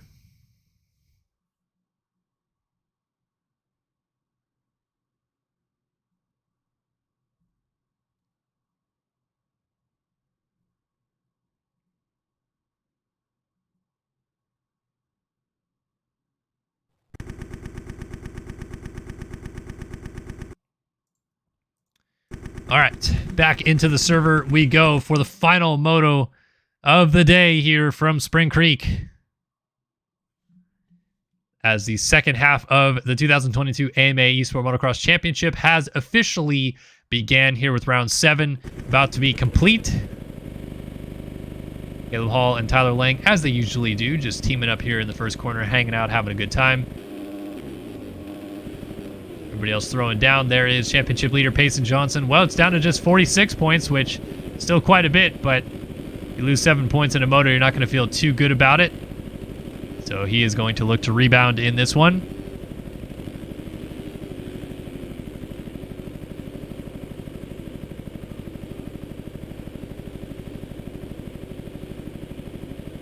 Can Leclerc get it done here at Spring Creek?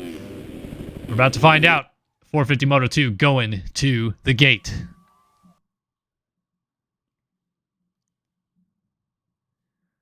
All right, folks. Final moto of the night. 30 minutes plus 2 laps. And we will be wrapped here from Spring Creek. But this should be a fun one.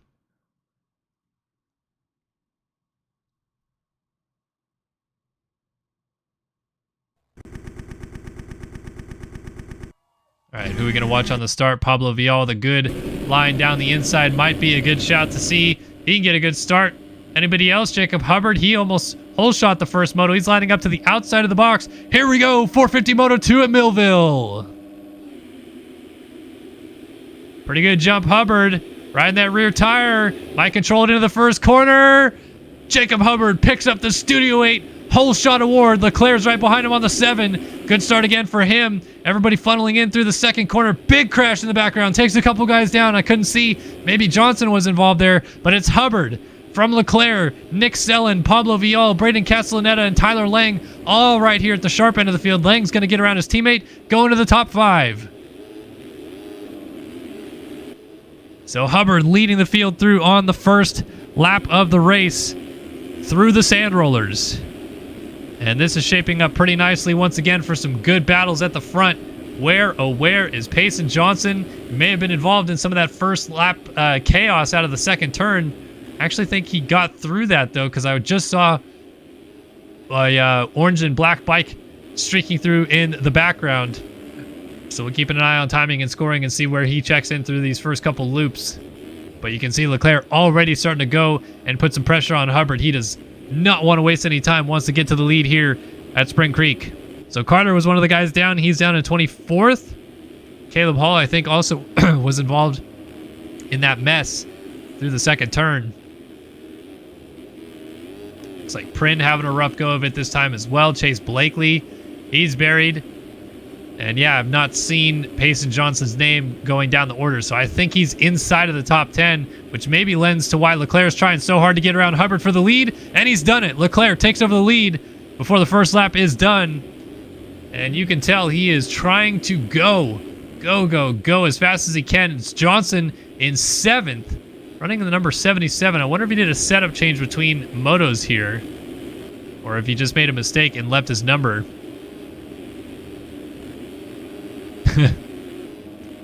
Oh yes, Nate. Every time I say it, I expect myself to say it as well.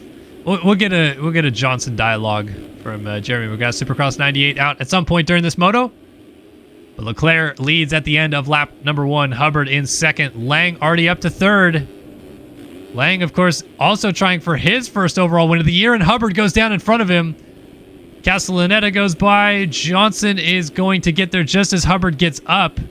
And you have the 270 of Roy Mitchell and the 54 of Aaron Rockefeller in a bit of a line here going through the... Oh, Mitchell, big off, takes Rockefeller with him. Wow, that was a huge crash. And Johnson just far enough back to avoid it as they kind of flipped off the racetrack. So that was fortunate for the 51 machine as Castellaneta continues on. But it's Leclerc now from Lang, and that is the exact same order we saw in the first moto. Leclerc won from Lang in second place. And if you're Lang here, you can think all you want about trying to go catch Leclerc and battle him for the overall victory, but they also have to be wary of the fact that Johnson has a much better start this time, and Johnson was able to fly all the way through the field to get fourth in the first moto after a terrible start. So I think they're going to be more concerned about their own race, trying to get away, put some time on Johnson before Lang, I think, even starts to think about the fact that he could catch Leclerc for his first overall win and moto win of 2022. Definitely not the ideal scenario for the defending champ to make it all the way to the second half of the season, having not even won a moto, but he is still having a pretty solid season points-wise as he sits just 4 points behind Leclerc entering tonight.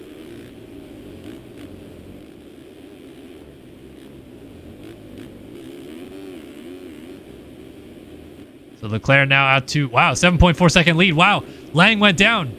Lang went down somewhere. We totally missed it. He's back to fifth. But Castellaneta takes over second place. And Johnson already trying to move into second place. Going to pull up almost alongside of Castellaneta as they both scrub this jump all the way into the back section of the track. Look at how hard Johnson's laying over those scrubs to try to get to the inside line here. And he's done it to take over the position away from Braden Castellaneta.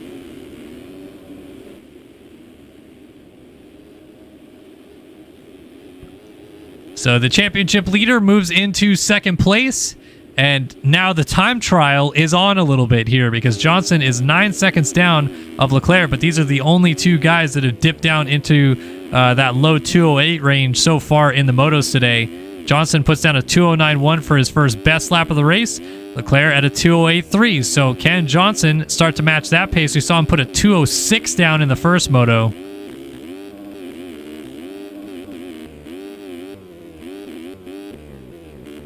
Feel like this is going to be Johnson just trying to lay down a qualifying lap at this point, so I might stick on board with him for this lap because this is going to be pretty special to watch.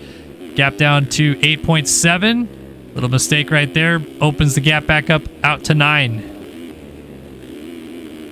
You can tell he's pushing, though, because every little movement is garnered towards speed. Just scrubbing everything, trying to soak up bumps a specific way, leaning off the back of the bike through ruts and such. Launching down that hill, almost landing in transition. Look at that, even pre-jumping that little roller to be able to scrub this triple, which not many people have been able to do. The speed he's carrying up the hill right there is insane.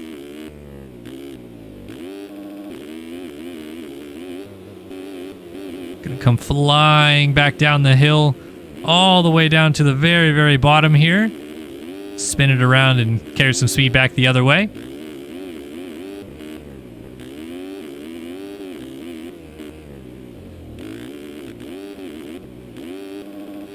Nice little scrub on that jump. Scrubs it back the other way. And we're going to see what type of lap time Johnson's going to put down because I feel like it's going to be pretty remarkable. Leclerc ahead of him goes to a 207.7. But Johnson, I think, is dipping 206s. He might even dip 205s here. Let's see what he's got. 206.8. So a 207.7 and a 206.8. He just gained a second on Leclerc that lap. But he also put 9 seconds on Pablo Vial behind him. Vial goes 210.2, which is about 4 seconds slower than what Johnson put down. I mean, these guys are just laying it down. So Lang finally checks in at a 217.3 from 4th. And Castellaneta slipped back to 5th.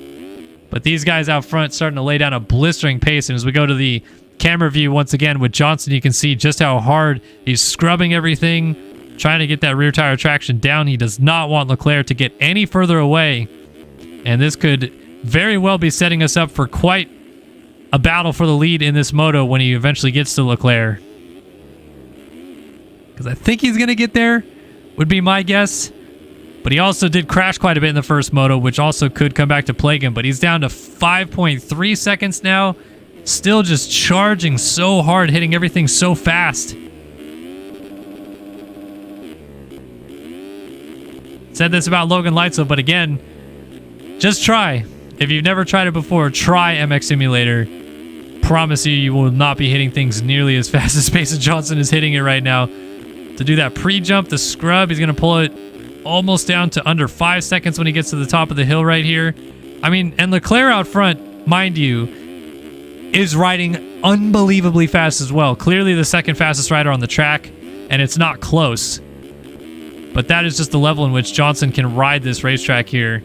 And this lap is starting to look even better as the gap continues to come down. Track's wearing in a little bit more. We're about to see a 205 even out of Payson Johnson. That would be unbelievable if that's what he's able to put down.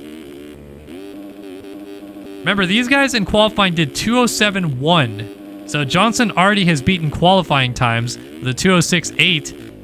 And I think if he can finish this off as he gets kicked a little bit sideways right there. Let's see what he's got right here. 206.4. He's going almost a full second faster than what they were laying down in qualifying. Incredible. So now Leclerc has got to be a little bit concerned about how fast Johnson is catching him. Vial, Lang, Selin, Pichon. There's some battles starting to brew a little bit down the field, but everything's pretty spread out inside the top 10 right now. So we'll go out to Leclerc because Johnson is coming, and it's only going to be a matter of time before he's there for the race lead. Ooh, Leclerc, a little kick out right there. Looks like he's just not quite comfortable pushing the pace the same way that Johnson is right now on the track. But I don't know that Johnson's necessarily comfortable. I think he's a tiny bit outside of his comfort zone the way that he's riding this track right now. But he is certainly catching Leclerc with a fury at this point. There's only going to be like 2 seconds in it by the time they get to Mount Martin. And we saw how hard Johnson's able to attack Mount Martin every time they go up it. So this is about to get good, folks. Battle for the lead about to brew here at Spring Creek between the two best riders in the game right now.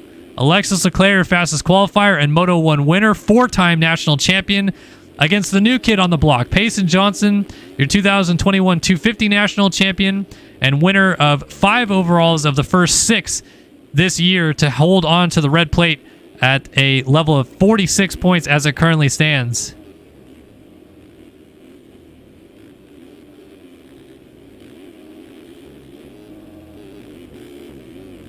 And this is going to get good.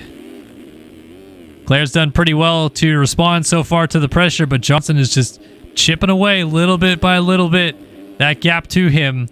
And by this point, these guys are so far out in front, they can really kind of throw caution to the wind and really have one heck of a battle.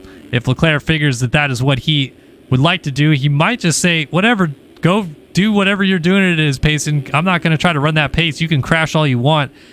Over the line again, a 205 flat. He just skipped right over almost all of the 205 mark. They're going 2 seconds faster a lap than qualifying right now. 208.7, Leclerc's got to be beside himself. How are you running this pace right now? Unbelievable. That pace from Payson Johnson. Here we go, folks. Strap in. 11 minutes of this moto have gone, but we still got 19 minutes plus 2 laps, and it looks like these guys are dead set for one heck of a battle for the race lead here. Coming up in a few turns, I feel like Johnson's trying to size something up to try to get Leclerc for the lead, and Leclerc is just trying to defend all the spots that he knows Johnson has a little bit more pace of him. So far, doing a good job, but you can see Leclerc, now he's trying to up his pace to match. Look at Johnson scrubbing into the catapult. Up to the top of the hill. And the pace has thoroughly been pushed by both riders. Down the hill to this inside line. Bank off of it, get a drive. A little bit of a kick out for Leclerc. Johnson got it a little bit better, but then he kind of messed up the roller, so Leclerc's going to get a little better drive through here by the looks of it. Johnson kind of tire tapping the rollers up the hill. They're already 20 seconds ahead of Pablo Vial behind them. Oh, Johnson backwards! What? How does he save that? You're joking me. Oh my gosh, 99% of the time that is a fall-off crash as you slide backwards down the hill on your side, basically. But Johnson just kind of pops up on the rear wheel and keeps going, and only lost, I don't know, a couple seconds to Leclerc. That's going to cost him some more time. And Leclerc can finally breathe a little sigh of relief now as the gap opens back up to about 4.5, 5 seconds. But we had something brewing there for a minute. So let's go back and find a couple of the battles. How about Anthony Pachone inside of the top 10? He's in 6th. As Chris Post lays it down in 7th.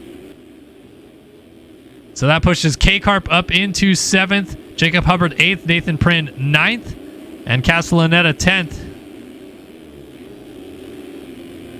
Let's see. Oh, close fight at the top of the hill. Caden Speck getting pushed out wide by Chris Post, who picked himself up from that crash. They're still side-by-side coming down Mount Martin. But Speck looks like he is going to get the better of him for the time being. Someone's down off the track. Is that Nathan Prynne way the heck out there? Unbelievable start to this race. I feel like I don't want to miss what's going to happen out front, but we got some good battles as Speck gets around K-Carp now. He's made another pass. Castellaneta's trying to eye up Hubbard ahead of him. And then good on Pachone. You got Sellen inside the top 5. Tyler Lang in 4th. Pablo Vial in 3rd.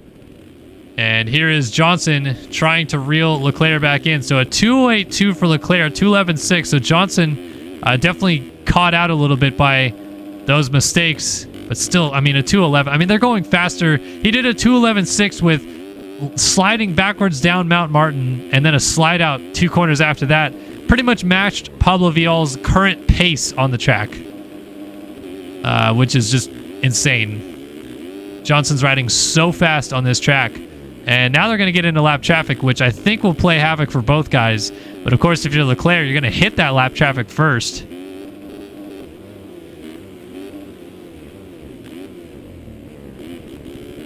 Oh, Johnson down. Oh, push the front end out of the rut. Looked like that was building for a little bit right there. He made a couple mistakes at the top of the hill, and the front end pushed out. And Pablo Vial just went from pretty far behind Johnson to within a fall-off crash of him, as Leclerc now boasts a sizable advantage at the front of the field.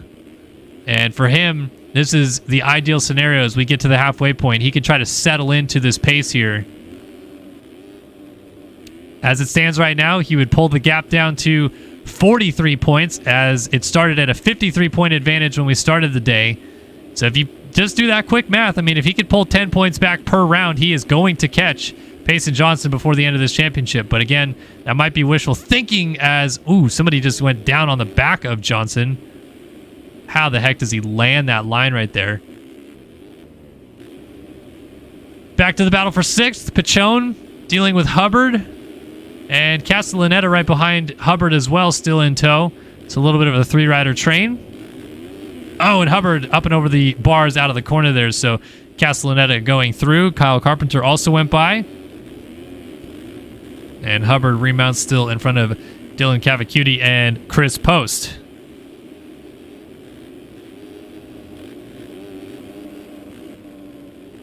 I think now would be a good time of any, while we still have some breathing room to discuss this, to give you guys a top 20 rundown. We are over the halfway point of this moto. 16 minutes have come and gone.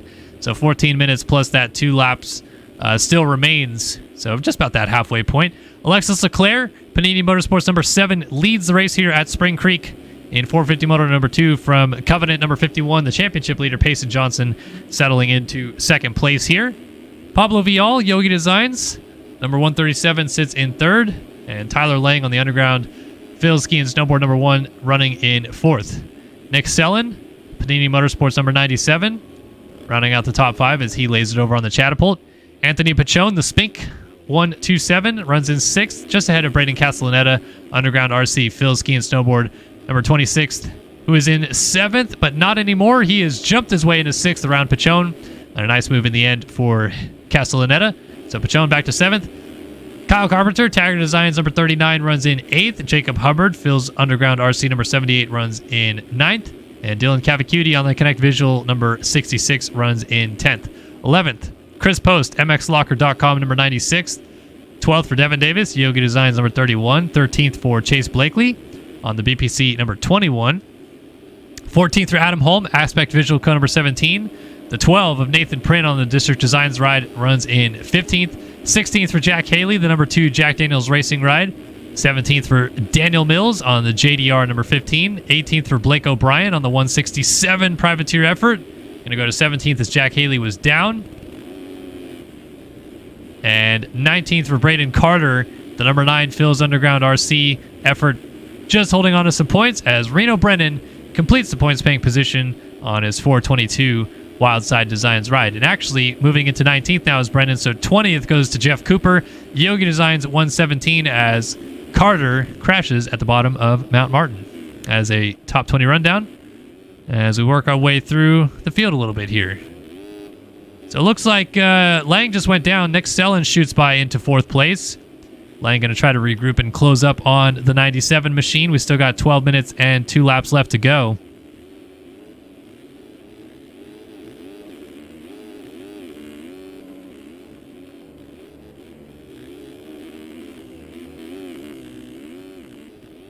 Whew, Lang getting on that rear tire, kicked around a little bit, bouncing past some lap traffic that's down on the side of the circuit there, and going after Nick Sellen once again for 4th place. Sellen's had a pretty solid day at the races here, 7th in the first moto, running 4th right now. The rider out of Germany for Panini Motorsports, showing his face in the outdoors for the first time this year and looking solid doing so as well. But Tyler Lang looks like he has some different plans as he's going to close up to the right side of him, coming up the hill. Look at that little tire tap. Maybe enough? No, not quite. As Sellen controls the inside line. They're both going to scrub off the top of the hill now. Who is later on the brakes is the question. Looks like they're both going to think about it at the same time. Lang has an inside move. It's not enough as he bounces to the second rut and Sellen holds position. Good fight for both of these guys, though.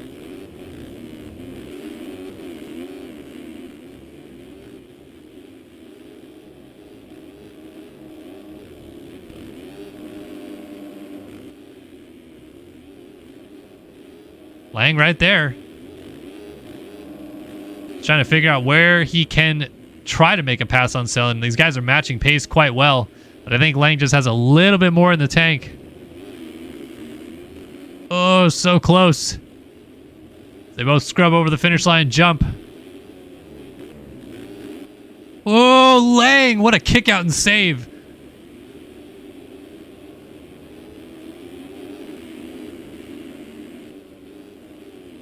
But a nice job to make the pass in the end as Sellen made a mistake coming through the first corner complex. So Lang takes over into 4th place again. Check in back out front and see what we're looking at as Leclerc kind of hops off the track a little bit. So 18.6 second lead, 2:10.5 last time by, 2:17.8 for Johnson.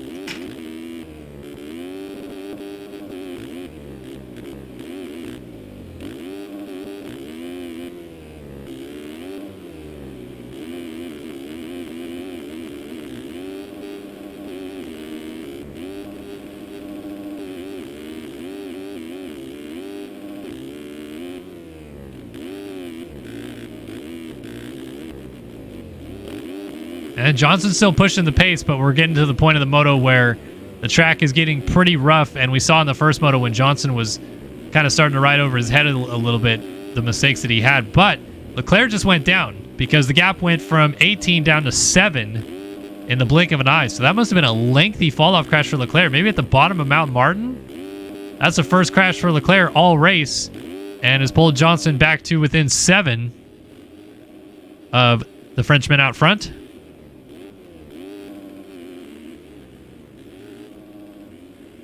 So can Johnson start putting those heaters down that we saw earlier and try to close in?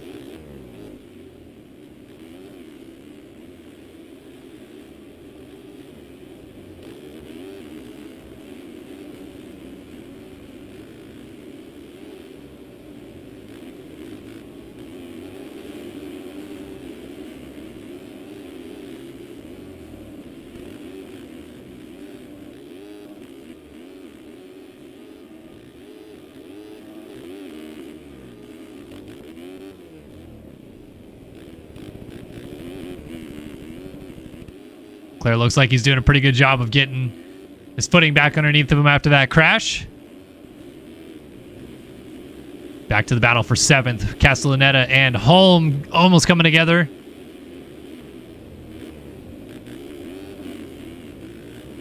And just as we come back to the battle between them, kind of separates once again as Castellaneta opens that gap back up.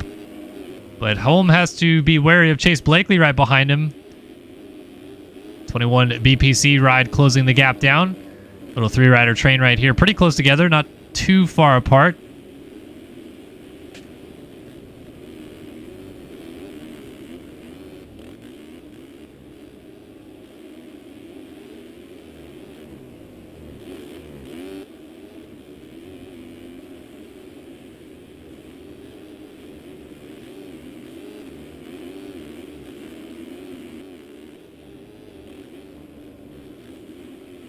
Jacob Hubbard, Dylan Cavacuti just went down before the mechanics area, so that is going to be Pachone going by. Devin Davis, Blake O'Brien, 117 of Jeff Cooper, Reno Brennan, Jack Haley. That was a costly mistake for Cavacuti, who was right inside of the top 10 and now falls back to, looks like 16th.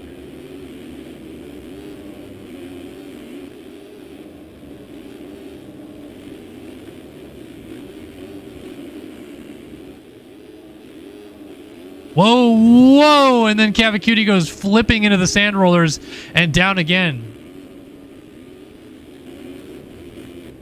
So all these guys still jockeying for positions back there. Back to the situation out front, 12 seconds now, so 14.2, and Johnson's continuing to make mistakes. It is really starting to fall Leclerc's way at this point.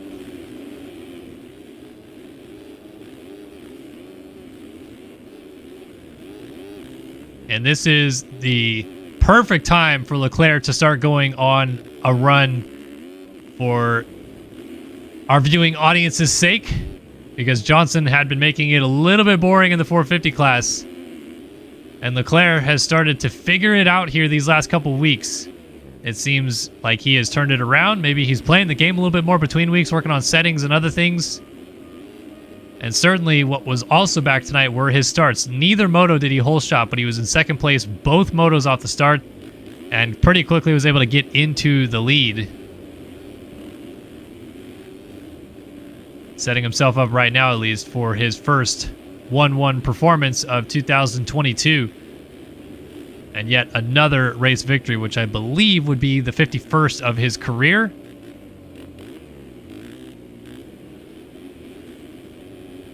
Johnson would like to spoil the party, at least in the moto, though, but these guys are so far out in front, or they were, I guess. Tyler Lang has kind of closed that gap down from third. So Lang only 14 back of Johnson. He's been putting down 209s. A 207 was his best. Man, it would have been fun to see Lang start with those guys because it seems like he has the pace to run with them.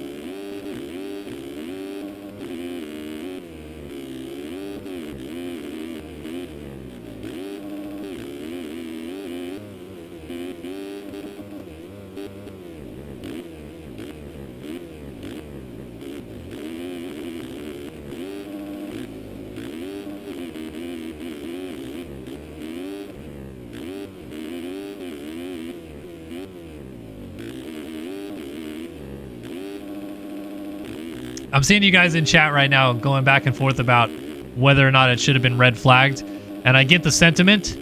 However, as we discussed in the second moto of the 250 class, as the situation with Matherly happened, Johan Bordeaux literally had his game crashed in the first moto at Hangtown, and they didn't red flag it.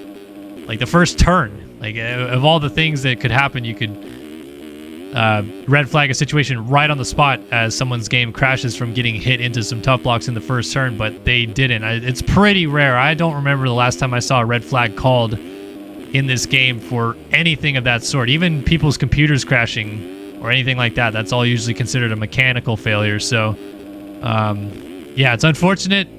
The game doles out negative things like that, but I just don't remember the last time I saw that result in a red flag. Oh, Lang down out of third.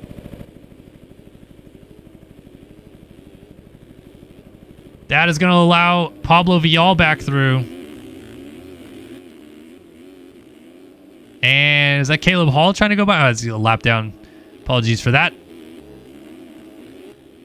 So Vial went through into third place. Woo! Leclerc hopping over a downed rider at the top of Mount Martin. It's little stuff like that when you're coming through lap traffic that is just can throw you off your game so much.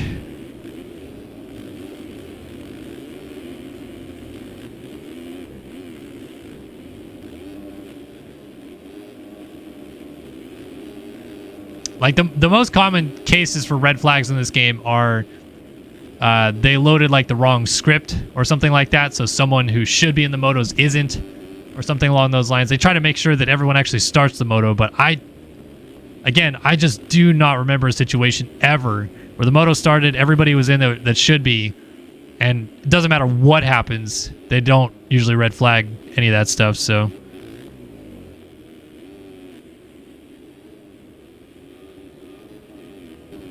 oh, Johnson down out of second. Here comes Pablo Vial. Pablo Vial is going to take over second place, and Lang won't be too far behind, so Johnson's really falling apart a little bit here.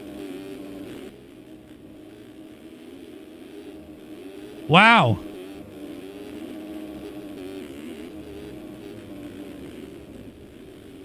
Things falling apart a little bit for the 51, and this is going to help Leclerc out.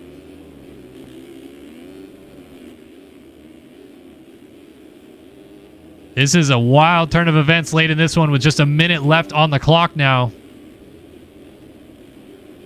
And that will throw a couple more points the way of Leclerc. So right now he is gaining 12 points total today on Johnson in the championship, pulling it from 53 down to 41 points in a single day, which doesn't seem, again, like a lot in the grand scheme of things when you have a 40-point lead in the championship, but it could help a ton, as Johnson's going to say, no thank you, sir, to Pablo Vial and go steaming right back by him.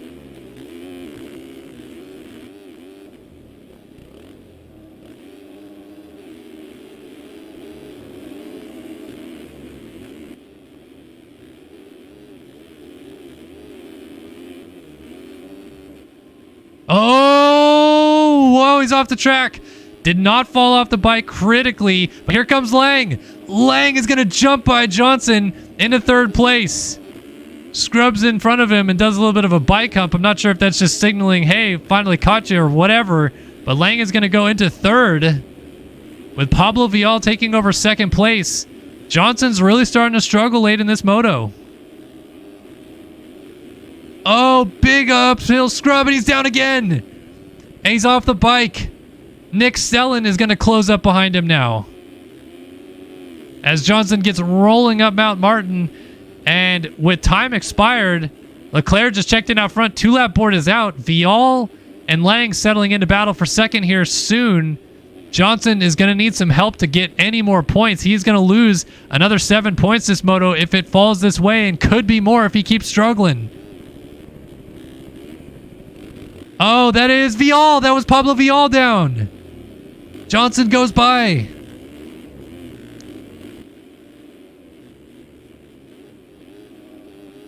Oh, I saw Johnson's line into the rollers. Don't you worry, folks. Tripling around the corner, then was first of all, he tripled the line before it, then tripled the rollers around the corner and carried ungodly amounts of speed through the rollers.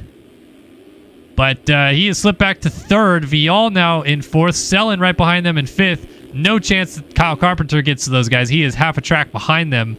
But if Johnson crashes again, which, oh, that was risky right there, he will lose 2 more positions and fall back to fifth. Championship lead, provisionally speaking, at 41 points. Leclerc down in the championship. And I'll tell you what, I know Johnson feels like he might be in pretty good control of this series. The last person you want to give any sort of momentum to is Alexis Leclerc. I promise you. So if he goes 1-1 today and pulls 12 points back in this championship, that is going to be a huge boost for Leclerc. He's going to feel like things are going his way a little bit better. Carry that momentum into Washougal next week, another track that he's been very good at in the past. Johnson just trying to pull back away from Vial, and Vial goes down now. So the only person that could get to Johnson with a crash is Nick Sellen. So third or fourth looking pretty well locked up. as Lang settles into second. It's going to be another 2-2 day for Tyler Lang. I think this is the fourth time in 7 races that Tyler Lang has gone 2-2 for second and still has not won a moto yet. It has got to be coming soon. As Leclerc comes down, he will check in once more and take the white flag. 1 lap to go to conclude a perfect day at the races for Alexis Leclerc. It wasn't the whole shots that he was probably hoping for, but since then it has been dominance at the front of the field. He has led probably about 85 to 90% of the laps here today. He's put down some of the best laps over and over and over again as well.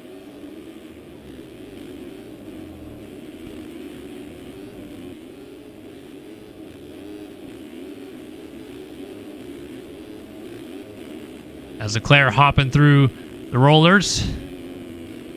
Looking smooth as silk out front on cruise control. Oh, Lang down out of second. That's going to be Johnson getting the position back. Right. No, he goes down too and lands in the same spot that Lang landed. But that... Nick Sellen was there. He would have gotten around Johnson. Wow, same crash. Into the same section of the racetrack. Weird little sequence right there, but it does keep Lang in second. At least for the time being. We'll see if Johnson can close it back. Half a lap to go for this gentleman out front, though. 51st career victory, I believe, on the docket. Second win of 2022 for the 4-time national champion. The only person in the game's history to win 4 motocross championships. Tied the great Tyson Fresquez as the only person in the game's history to win 4 of any specific title in the game, as Fresquez is a 4-time Moto Option Supercross champion. But Leclerc, 4-time national champion in the game, almost had a 4-peat last year, was the champ in 18, 19, and 20 to follow up his 2014 championship, but just narrowly missed the 5th championship last year as Tyler Lang stole it from his grasp. But for the second time in 2022, the 7 will end up on top again. Alexis Leclerc goes 1-1 to sweep the Spring Creek National in MX Simulator. So Lang dropping down Mount Martin one more time. Johnson is still trying to close in late in this moto and hope to maybe get into second place with a late mistake out of Tyler Lang.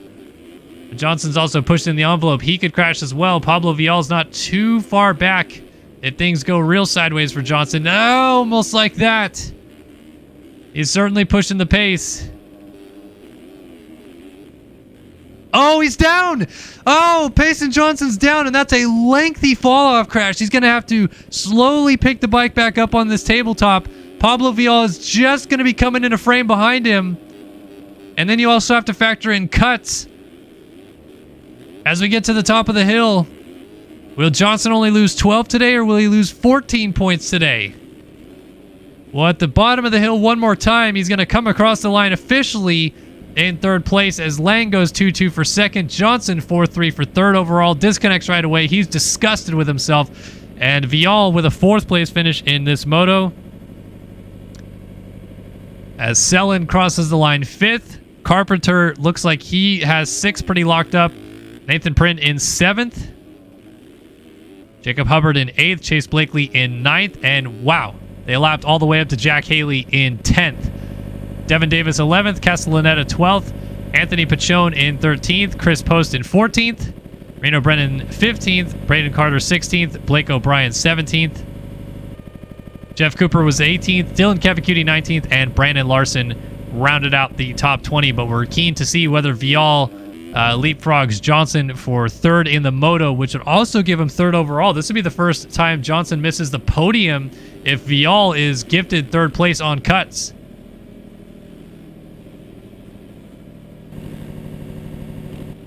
Waiting to see a couple guys still to cross. Leclerc with the 1-1 performance. Lang 2-2. Johnson 4-3, but it might be a 4-4 versus a 5-3 as we wait one more person across the line.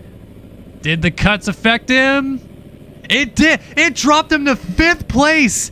Pablo Vial has a podium And Johnson just lost 4 more critical points as he is going to lose 16 points to Leclerc on the day. Wow. 16 points. So that's going to go from 53 down to 37 in one race.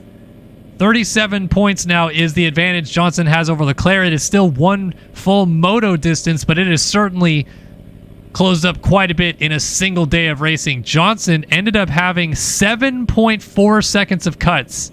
That is one of the biggest amount of cuts we've seen all year. Blake O'Brien had 8.9 seconds of cuts, so O'Brien must have lost a spot as well. Yeah, he did to Jeff Cooper. A couple other guys moving around. Reno Brennan gets 14th on Chris Post. Anthony Pachone. Devin Davis lost 11th to Braden Castellaneta. But the big movers, of course, were Vial and Selin going around Johnson, who finished 3rd, but ends up 5th. Unbelievable finish to this one. So 37 points is the gap. And that's about all I have to say at this point in time, because moving forward, Leclerc has quite a bit of momentum as we head to Washougal next week.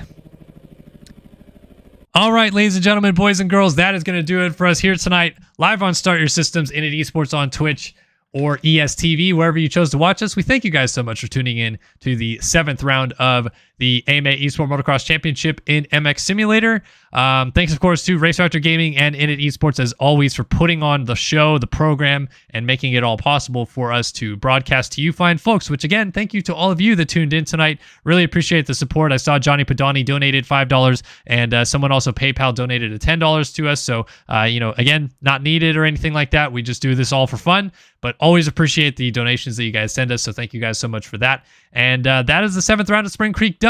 We'll be back same time, same place next Wednesday at 5:30 p.m. Pacific. That's 8:30 p.m. Eastern, which will be July 20th for the Washougal National in MX Simulator. And then after that, we have a little bit of a break because there's a real life break in the schedule for Loretta Lynn. So it won't be until August 10th that we're back behind the gate here in MX Simulator for the Unadilla Nationals. So a little bit of a break coming up after the Washougal National next week, but we hope to see you guys there next Wednesday, same time, same place, as we head to Washington State for the 8th round of the championship. We'll see you guys then, and I'll see you guys later. So long for now.